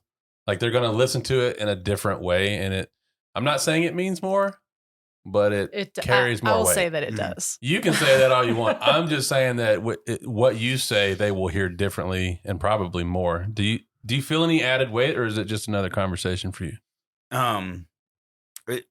There was between those questions and pretty much any time I spoke at all, which I spoke quite a bit, but at when we were on the inside there, but every time I did, the entire room went silent. Everyone leaned forward in their chairs and was just eyes glued, like what's going to, and you can feel that. You could feel that. Yeah. You could feel that. And so, yes, I guess I could say I felt the added weight, but I also felt, I'm at a place, or how do I put it? I came in above the line, right? Open and receptive, and a point where I'm allowing to be impacted myself. And I know that when I'm at those places, I could deliver something real and from the heart. And for whatever reason, it's something that needs to be said or heard. So I've been told, also like, and when I also find it weird that when I'm in those places, if someone asks me, well, what'd you say? I don't know. If I know. I do not remember, but I remember it was real. It was impactful, and it's needed to be said. And I also need to hear it myself, and whenever it's in those moments that I realize that I'm really doing something, but it reminded me, once I seen that, their reactions, how they lean forward, it reminded me, and I even brought this up at the end of class, when I told them about the ambassador program. And I was like, I remember when I was sitting in a class and I watched, I didn't have any ambassadors coming in on my class, but we had videos. And I remember on those videos was you, Clay, Alex, and Vic, and Jeff. And I remember thinking, and each one of you have a very different story. Right. Right.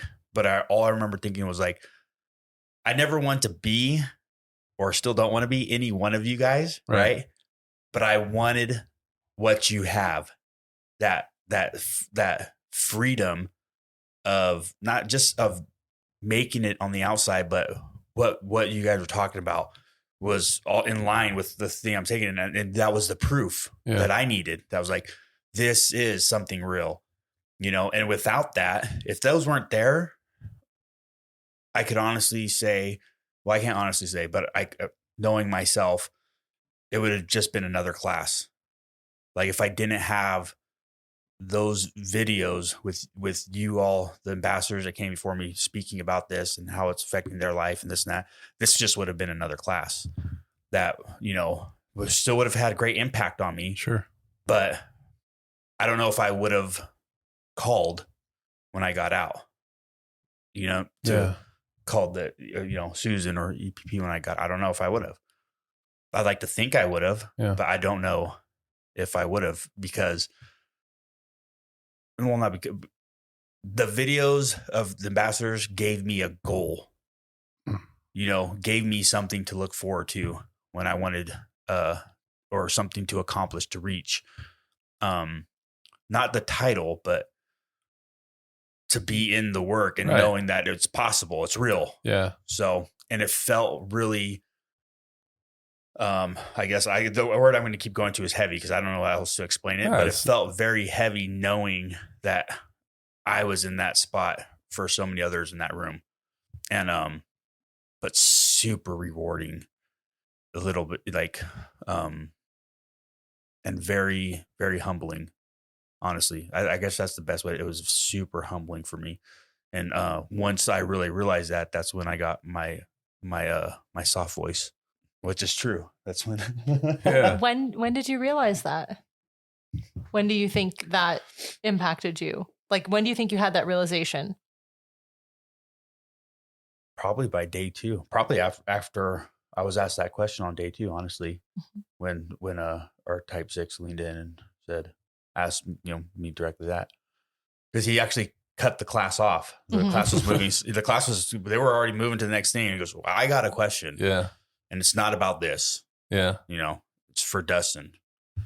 And then he shot that question. As soon as he asked that, the entire room, that's probably the first time I really noticed. Right. I mean, I noticed it before, but I noticed it in a different way. Like, you know, whatever I say here is going to impact. This is a big fucking deal. This is a big deal. Yes. Yeah. This is a big deal. And whatever I say here is going to impact the entire container of this group, the participant, anything, like, you know, there's a lot weighing on it. And I remember he's asked, and I paused for a second, and I really, you know, gave my enough seconds so I just didn't blurt something out, you know? Right. And then, I remember just saying something along the lines of, I can't even recall. I don't think it's on the tip of my tongue, but it was. You'll never get those moments. Never get it. That's what I was going to say. But it was really good. I remember. I was like, yes. Can't believe I said that. It should be in a book. Hey, you know what Susan says about books, right? And I think it's a quote. I don't know where she gets it from. I've heard her say it. Everybody's got a book in them. So the thing is that you, in those moments when you're there and you're talking, you're speaking to that question and you're present and you're, I believe this is how I experience it. At least I believe that there's a certain kind of wisdom that is just coming through you in that moment. And it's not really a thing. And it's not to take away credit for you being the one to say it. I don't mean it that way, but I think that it's a connection that happens that when the conversation is over, the connection is broken, not in a bad way, but it's just transmission is done. Yeah. And I think that's why it's so hard to remember. And maybe I'm getting a little too deep with my analytical thoughts on that, but that's what I really think. That's what happens. It happens with all the great teachers that I know.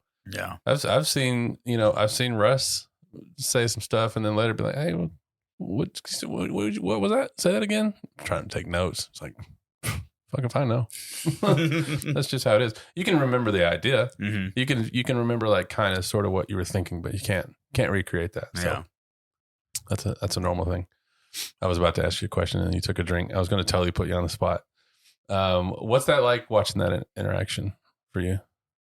It was beautiful. I mean, it was beautiful. I wouldn't be in this work if it weren't for Vic and Alex initially. So I understand firsthand how much ambassadors can show us what freedom and liberation are and what inner work is and what transformation is.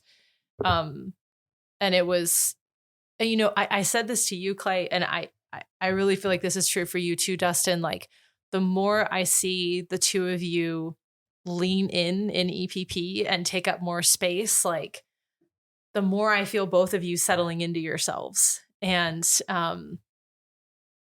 it's inspiring. And I know, again, how the impact that, you know, you all, but the two of you also very specifically have had on my life. So it's really cool to see, to hear the transmission happening, exactly what you're talking about. I'm glad you said that. I don't think you're going too deep. I was at a retreat and Russ literally was like, you're going to ask me to repeat myself. I'm not going to be able to, but I can say the same thing in a different way. And yeah, I agree. All the great teachers are like that. And it is a wisdom that flows through them, right? Like, they are a clear enough conduit that this wisdom can flow through. And it's exactly what the person needs to hear in the moment, or exactly what the room needs to experience. And so for me, it was just like, this is so right. And it doesn't feel like a coincidence to me that all of a sudden, kind of around the world, we're able to get ambassadors in the room when for so long we couldn't, and not for compressed schedules. So to me, it's no coincidence that something is happening kind of in the zeitgeist that is saying we need this energy of ambassadors in more spaces, because, you know, I'm a fucking good guide and no one is going to listen to me like they're going to listen to an ambassador. And it's really just a pleasure to sit at the feet of all of the ambassadors and to really, Dustin, see you take up space. It was your first time back inside since you'd been released. And that was really incredible to be able to have that experience with you. This was your first time back inside a prison since you got out? Why did I not know that? It was my first time in a prison since I got out. It was my first time leaving the country. It was a lot of first time having Belgian food. Ethiopian food. Mm-hmm. Yeah, there was a lot of firsts. There was a lot of firsts. This, you know, that was, yeah. This is I've been trying to get back. I've been trying to get back into a prison since the day I got out 3 years ago. But legally. The version where they let you out the same day. Gotcha. Yeah. With the a different kind of ducket that lets me go in and out. But yeah, and so this also was you got out during COVID, and part of that was tricky just because of that. So right, damn, I didn't know. I may have known that and forgot it, but I didn't. No, as we're talking today, it just didn't even cross my mind. My first time, so it was it was definitely a big deal for me, a big moment in my life. It felt like a huge. I don't know. Accomplishment is not really the word, but it's something I've been wanting to do for years now. It's been something I've been wanting to do for a very long time. What does that come from? Why do you want to go back somewhere where you tried to get out of, or you don't like? I mean, it's a traumatic environment. You've experienced trauma because of it. What the hell? I guess, well, what comes to mind right now is I knew I wanted to do something, you know, to not be a role model or maybe a role model. I just wanted to help others that were in my same position. And I didn't know the best way or how to do that, you know, but I knew that, and I didn't know if just showing up, you know, would to do that. And I think it happened in the right time that I had to get further along enough in my own work in order to be able to somewhat model or speak to my experiences in order to, you know, be of any benefit to, to that group. And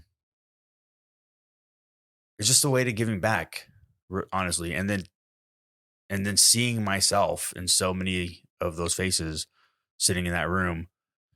And I mean, I remember when I was inside, I remember, I was going to a bunch of different kind of groups, and even just going like to NA group, and seeing someone from the outside, coming in.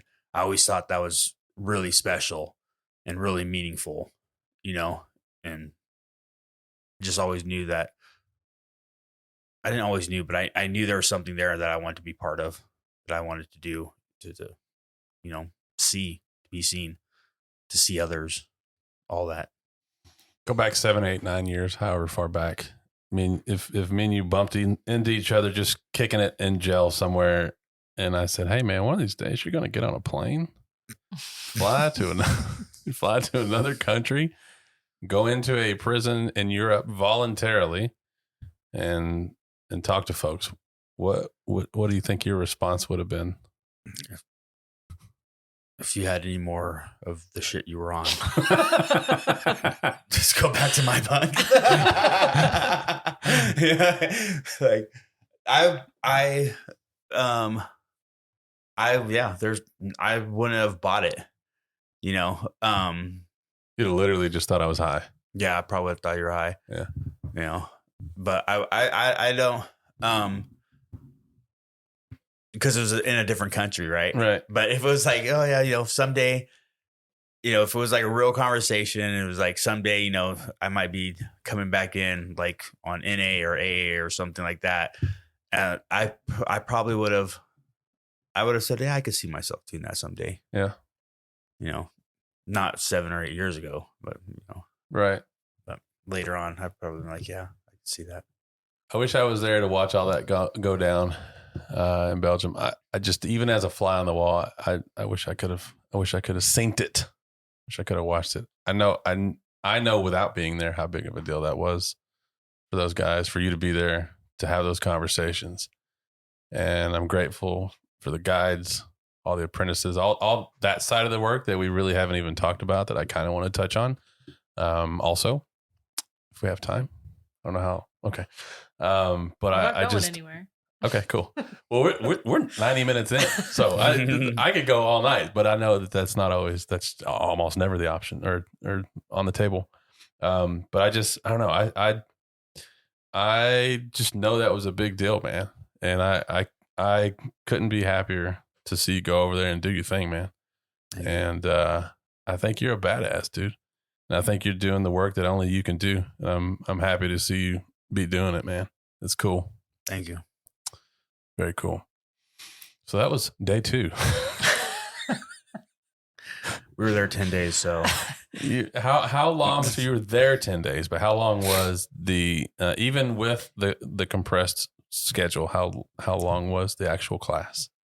So the actual class was 4 days. It's the 8 modules. So 3 hours in the morning, 3 hours in the afternoon. Okay. Is that compressed? 4 or is days. That the full? Okay. Compressed is like makes it an intensive, but we're trying to use different languaging. Gotcha. So it's just a compressed schedule. Okay. So give me the highlights. What other kind of fun stuff happened in class? We could talk about the interactions with the participants. We could talk about apprenticing, the handful of folks who were there. We could talk about anything. Talk about breakfast. Did you go to chow hall, in the prison? Anything? Well, we went to the one for the officers. Yeah. That doesn't count. But it doesn't count. No. The admin stuff doesn't count. Yeah. Their food, their, jail, prison served food. Yeah. Is better than most our 5-star restaurants. Michelin starred restaurant in prison. Okay. He was a fan. They're so. But you didn't go to actual chow hall. No. That's a bummer. Well, next time maybe. We did. They did let the residents come have lunch with us in the gym one day with like soup and sandwiches, and that was really nice to be able to like actually have lunch together. There's something so special about breaking bread and having meals with each other and being able to spend that time together. But it was so cool to see the same work that's happening here happen across the world, and to see guides that are so skilled and apprentices that are so grounded. And also, I mean, one more thing to bring it back to Dustin, because I think this is really important. It was really cool to watch you kind of take a lead in giving feedback and remind that group that they're a team. Because I think sometimes it's easy to think like, okay, we're in this one thing together, and then we go back and we're it's easy to sometimes get siloed in this, or you guide with the one co-guide that you guide with, or the two co-guides that you guide with, and you're in the facility when you're in the facility. And yes, there's so much community that's offered, but sometimes it doesn't work with your schedule, or you don't have time, or you're tired. And so he put such a focus on like, this work is community healing. And we need each other to be able to do it. And not just the work inside of ourselves, which of course, but like literally we need each other to be able to hold each other up, because as rewarding as this work is, it's also hard. Like vicarious trauma is a real thing.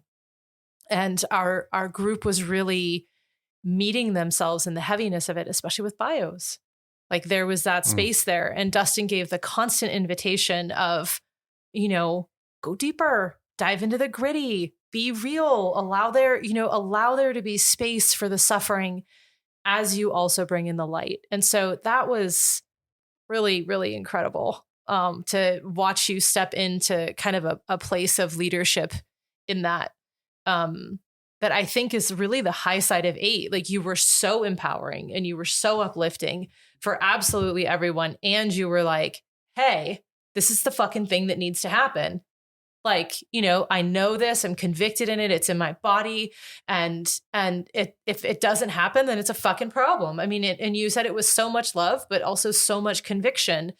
And, it's an easy thing to forget that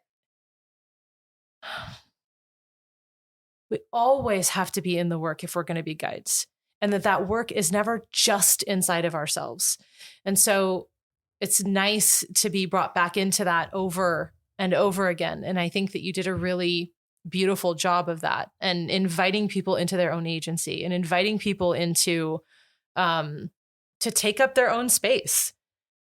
And just, it's not always easy to do in a way where people are going to be able to gently receive it. And they did, like, much to their credit. Like they were like, oh yeah, wait, we are a team, and holy shit, we're in this together. And this is actually hard, as beautiful as it is. And so it was bringing that, unearthing that, like really bringing that piece to light. And that, doesn't it feel better when you have other people you can lean on? Like, because it's not always the intelligence that we're leaning into. So that was really, really cool to be with. And that there's all these, incredible people coming in to be guides that care so much about the work and so much about people that are incarcerated, and, so much about helping to bring, freedom and liberation to everyone on both sides of the bars. And so I just left really uplifted and really inspired, and really touched.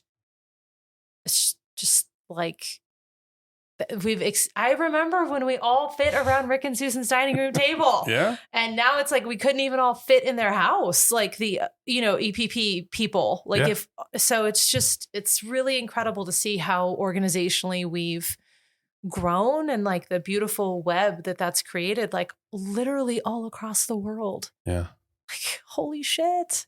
It's funny. As you say that, you put your hands on their table, and I realized that I hadn't said yet where we are. Oh. We are literally sitting in Rick and Susan's kitchen while they're out somewhere. Yeah. Nobody's here.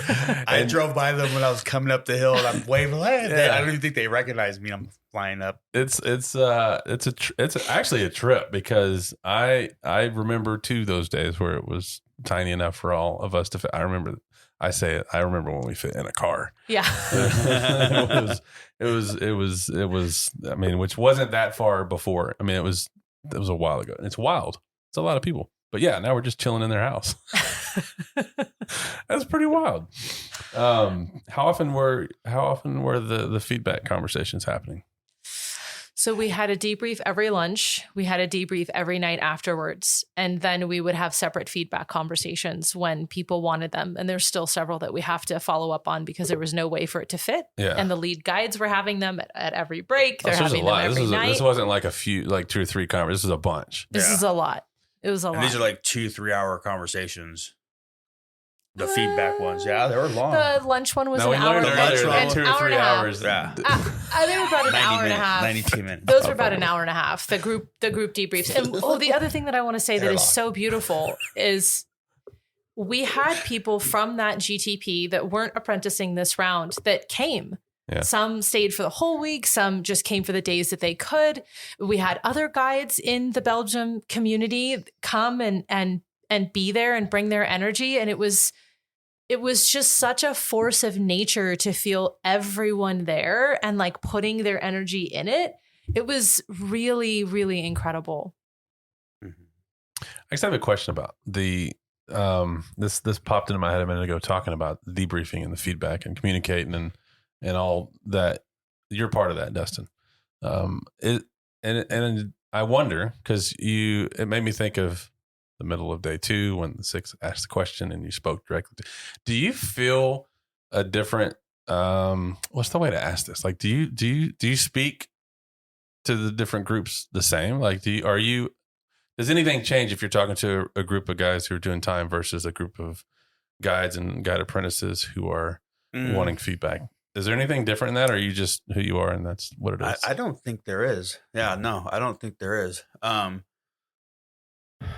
No, the only difference is maybe the topic, right? Yeah, right. That's the only difference. But, yeah, because even when I'm giving the group feedback, no, yeah, there's no difference. It's one of those things that I'd like to learn. Like, take some notes from you, because I feel less restricted talking to folks who are doing time. I feel like that I would be so comfortable saying, you're fucking tripping right now, dude. Like, to some, because they get it. It's a language that I'm familiar with, comfortable with, and I think it's also received just fine. Mm-hmm. And I would actually feel bad saying that to somebody who, like, in a debriefing, going, "Hey, you're fucking tripping right now." Like, it'd be weird. I know, that's what I'm saying. I need to, and I know a lot of that obviously is personality type and all that stuff, but I also don't think that any type owns anything. And so I've learned a lot from type 8. I've learned a lot. And there's a lot of places where my life is better because I've seen another type display a behavioral trait that I liked. And I was like, I want to test drive that. Mm-hmm. And I have, and then life is better for it. And this is one of those areas I think where I need to, one of those is either this one's too much and I need to chill, or this one is not enough and I need to gas it a little more. Yeah. And I don't really hold back. I mean, honestly, if you ever had me in one of the practice patches, you know that I've seen. Yeah. I'm like, I did not like that. I tell people straight up. Like, and it's not to be mean. I'm just saying, me personally, that I didn't like that. You know, maybe it worked for someone else, but I don't like that. And I'll explain my version of why I didn't like that. But I own my stuff. I do. I try to. And if I don't, I hope I become aware of it, you know, or someone could tell me. Mm-hmm. You know, I need that too. And if I need that, then I like to think I'm not the only one that's in need of someone. Just tell me what it is. Yeah. You know, just tell me what's coming up. And I need that to know. If I don't, there's never going to be no work for me to do. Right. Yeah, it's true. Well, I think that's the part where it's like, we can't do the work alone. We need the reflection back, and we can't change what we can't see. So that's the part that's so beautiful in our community in particular, which is it's so feedback oriented, and we're willing to encourage each other to hold their own feet to the fire, hopefully encourage other people to help us hold our own feet to the fire, and to be able to stay in the work in that way. And I think it can really only happen with like a radical honesty. And the way that you do it, and the way you do it too, Clay, like, you're never unkind. And I think that's the difference. If I can keep truth and kindness together, we're solid. It's when I start to get nice, and now I'm dancing my way around the truth, that it's no longer kind, and actually it's damaging. Right. And so, do you have an example of that, like, to somebody who's like, what the fuck is she talking about? Okay. So like Dustin's thing of like, I did not like that. No, thank you. Mhm. And these are the things that I didn't like. And this is why it didn't work for me. And of course, that could be my preference. And here are my triggers, but blank didn't work for me. That's a thumbs up. That's for me, that's a thumbs up, Okay. right? If I'm a dick about it, that's another story. But neither one of you is like that in feedback. Even when you're triggered, I've seen both of you triggered in feedback, and neither one of you has ever been out of line. You own the stuff that's going on. And the other way would be like, yeah, it kind of didn't really work for me, but it might really work for other people. And it could just be my like that. thing. And, and then only being half truthful about the thing that didn't work and not being fully truthful. And so like the kind of the stepping around on eggshells and being worried we're going to hurt someone's feelings. Or not saying it at all. Or not saying it at all. Right. That's even worse. That's even worse. The complete omission. And so it's not helpful, right? Like there are so many times where Susan, after San Quentin, we would be walking out and she would lean into me and say, okay, what happened inside of you when you said and did this? Why did you do it? And there were like 2 times where she was like, cut that shit out. And I was like, thank you. Like, I mean, okay, sorry, Susan, I'm probably misquoting you. Susan is so loving and so kind. She didn't say that, but that was the way I received it. And I was like, yeah, okay. Like that did not go well with you. And probably therefore the room. And I needed that feedback. And a lot of it was actually, I can look back now and it was my own defended heart. And Susan was like, cut that shit out. Like you can put the guard down. You don't have to be like that. And without her telling me that in a more loving and more kind way, because she's Susan, that's just my translation inside. She might have actually said, I can hear that. She didn't. Okay. But she maybe was really, and I almost think how loving and kind she is makes it worse for me. Like it makes me want to cry. Like if she actually said, cut that shit out, I'd be like, yeah, all right. But that she's so loving and kind, it penetrates my heart in a different way. And I'm like, oh my God, that really, I get it. I hear you. That really doesn't feel like I almost can't be defended when someone comes to bring me that kind of feedback in a way that is real, kind, and true. And so I think that that's where stuff starts to get really murky, is when we can't do that.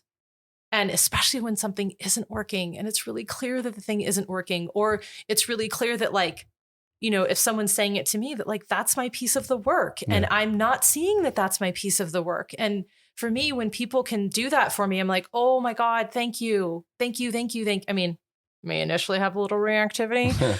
I try to hold it in, but I know that one example really quickly is, this is before I met you, Dustin, but like Vic,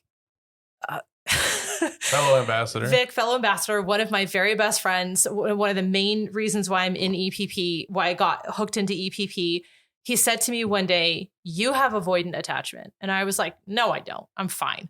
Which you're still fine if you have avoidant attachment. But I was like, anyway, I was defensive around it. And I was like, explain to me how. And he explained to me what he saw. And I was like, oh, you're right. And I knew that I had healing to do in my attachment. I knew it. And I said, can you point it out to me every time you see it? And he did. And he was so sweet about it and so neutral. And then I would catch myself doing the thing. And then I would just I would hear his voice in my head before he even said it. And I'd be like, I'm doing it again. And he'd be like, you're doing it again.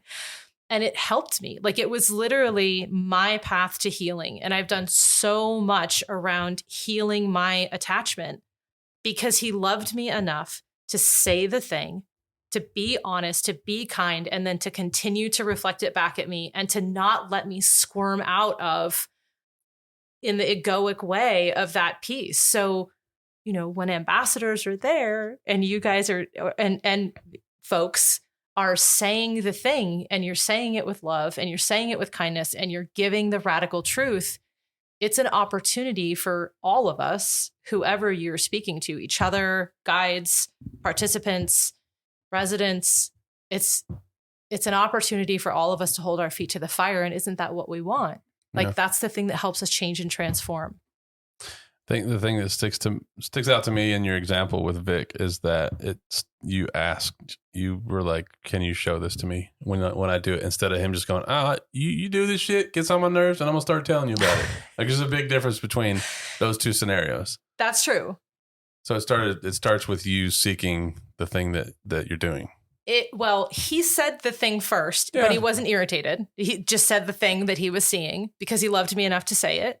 Like he cared. Right. He wouldn't have said it if he didn't care. Of course. And then I was like, oh, I really need help in this area. Right. And I can't see it. And I mean, hopefully, if we're in EPP, that's our invitation to everyone who has feedback for us. And sometimes the feedback will actually be about us. And sometimes the feedback will be about the person who's giving feedback. And so it's also separating those pieces and then being emotionally responsible. Like, what part is actually mine?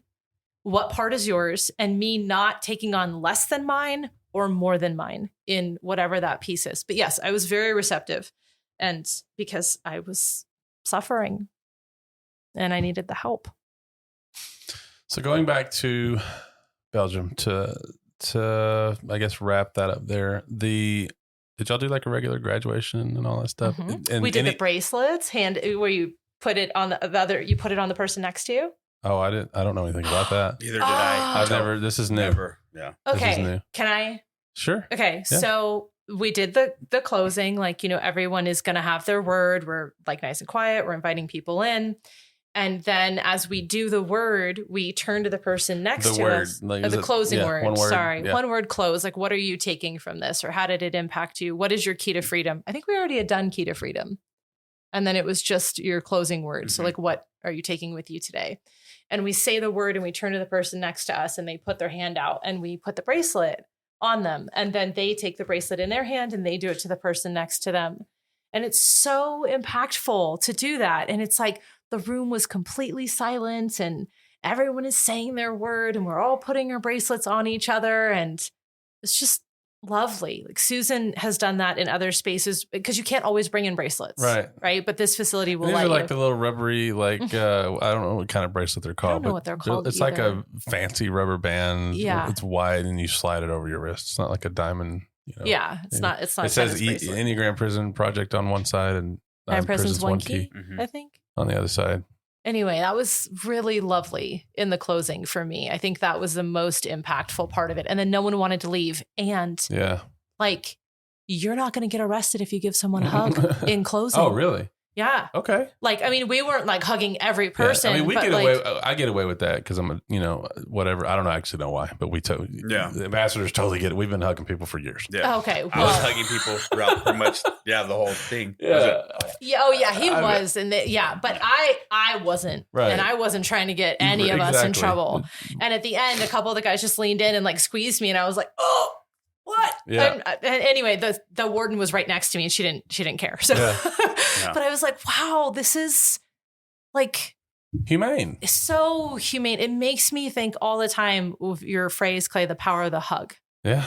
And what it does to us when we literally can't touch each other. And even in the room, there was a lot of guys that were, I'm going to use the word all over each other, but not in a way where you're like, oh, that's inappropriate. But it was just like, they would touch each other and hug each other. And Right. I was like, oh my God, that is so nice to see. It's the natural display of care and love Yeah. that people take for granted out here in the wild. Oh, it was so beautiful. I was just like, every time anyone in the room was touching each other, I was like, wow, It's a big deal. it's a really big deal. So if nobody wanted to leave the room when the whole thing was over, what happened? Well, we had a train. We had to book so you it. had to Like be we like, literally this is- had a train like Yeah. that we were going to miss if we didn't Yeah. leave the minute we left. And that was sad Mhm. because we wanted to be able to stay a little longer also to talk with the warden and anyone else who was able to stay afterwards. We wouldn't do that again. Next time we would add an Add a extra day. day on Yeah. and be able to stay. What was the trip like back after having experienced something that I would venture to say is probably pretty unusual? It didn't really hit me until, second day back, I guess. Mhm. Because the trip back itself was already, 12, 13 hours, whatever It's like it is. 20. It was on- almost 20 for In us. between airports and Pull that a little closer to you. 12 or 13 hours. Just like this distance is fine. Yeah. 12 or 13, or I don't know, all day Yeah. between airports Long and ass trip. airplanes, right? I'm not I'm just trying to figure out how I'm going to get comfortable. Honestly, how am I going to get physically comfortable and, for the next couple hours. And, but then when we got back, I really noticed something inside of me shifted, in a major way, in a good way. But there was definitely a major shift there, and it's still there, and I dig it. Honestly, I'm happy. I'm happy that it's there, and I'm hungry for more. I'm hungry for more. I'm hungry for next steps, and what other ways can I be in service? It's really kind of heavy on me to know. You have any ideas on that? Well, the first step is showing up. Honestly, showing up when and where I can. Show up and show up with whatever's happening inside of me now. Showing up like that, because showing up in any other way is just not the same, but being able to really, really show up, in myself and who I am. I just want to say that I think one of the things that shifted in you that I've seen is that I've never experienced you as struggling to have moments of vulnerability, but it feels like you've like leveled up in being vulnerable and being intimate with people, like inviting people into your heart, like literally saying, I want to be impacted, impact me. And that's not always the 8-way, right? Like the defense system tells me, well, I want to impact, but I don't know that I actually want to be impacted by the world.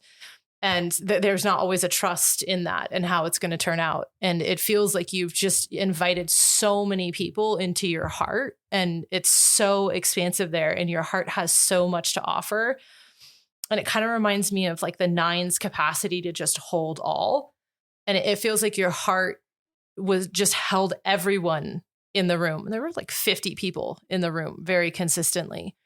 And I've never experienced you as being that open, that receptive, that willing to be impacted, like wanting of it, craving it, inviting it.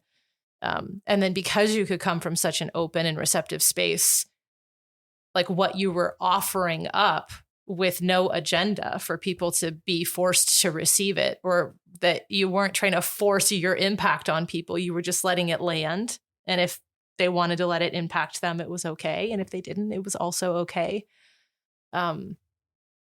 Is really inspiring and speaks to like the beautiful, big, magnanimous heart that the type 8 often tries to protect and hide.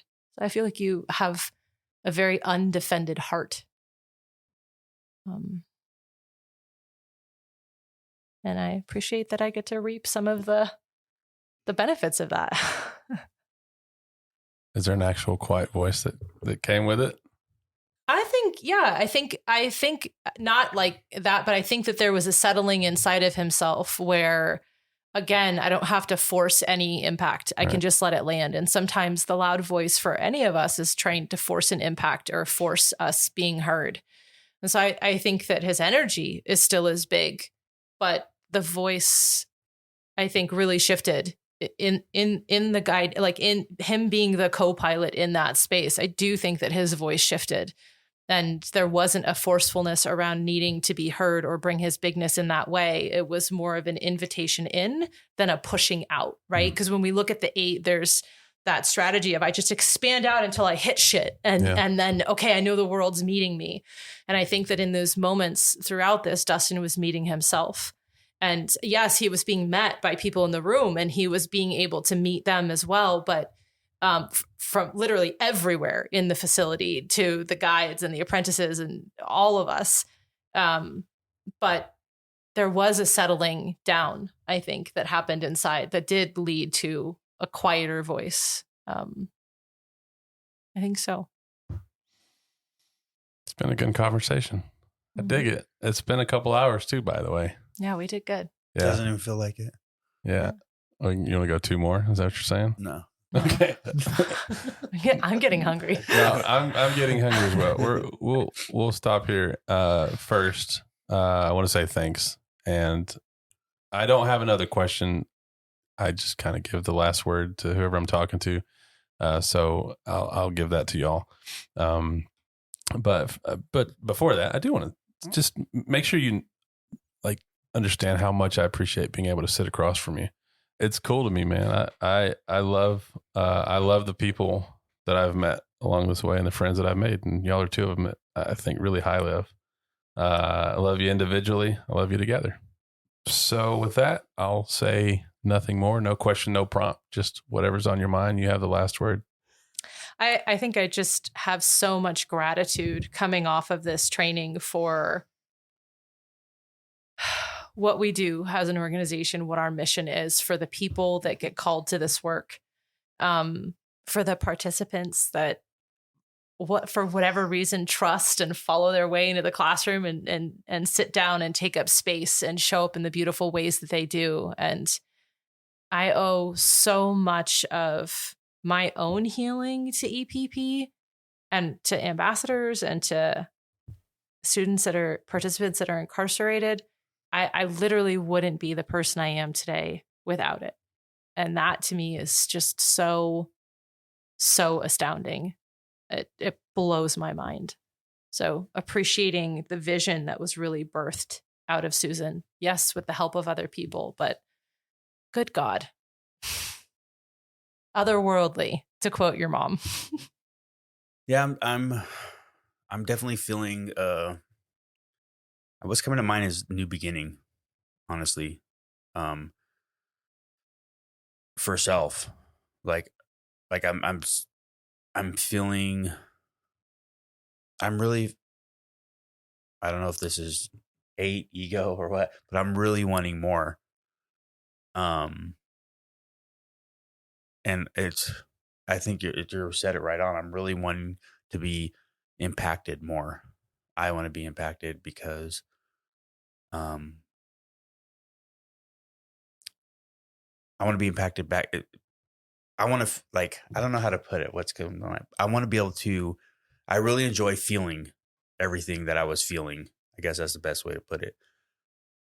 Like real authentic feelings of just such a magnitude of fullness and I found it back inside those rooms, back inside those walls, back in prison. And for me, I'm really sensing new beginnings for me in that area of really kind of giving back and just staying in this work, which never ends.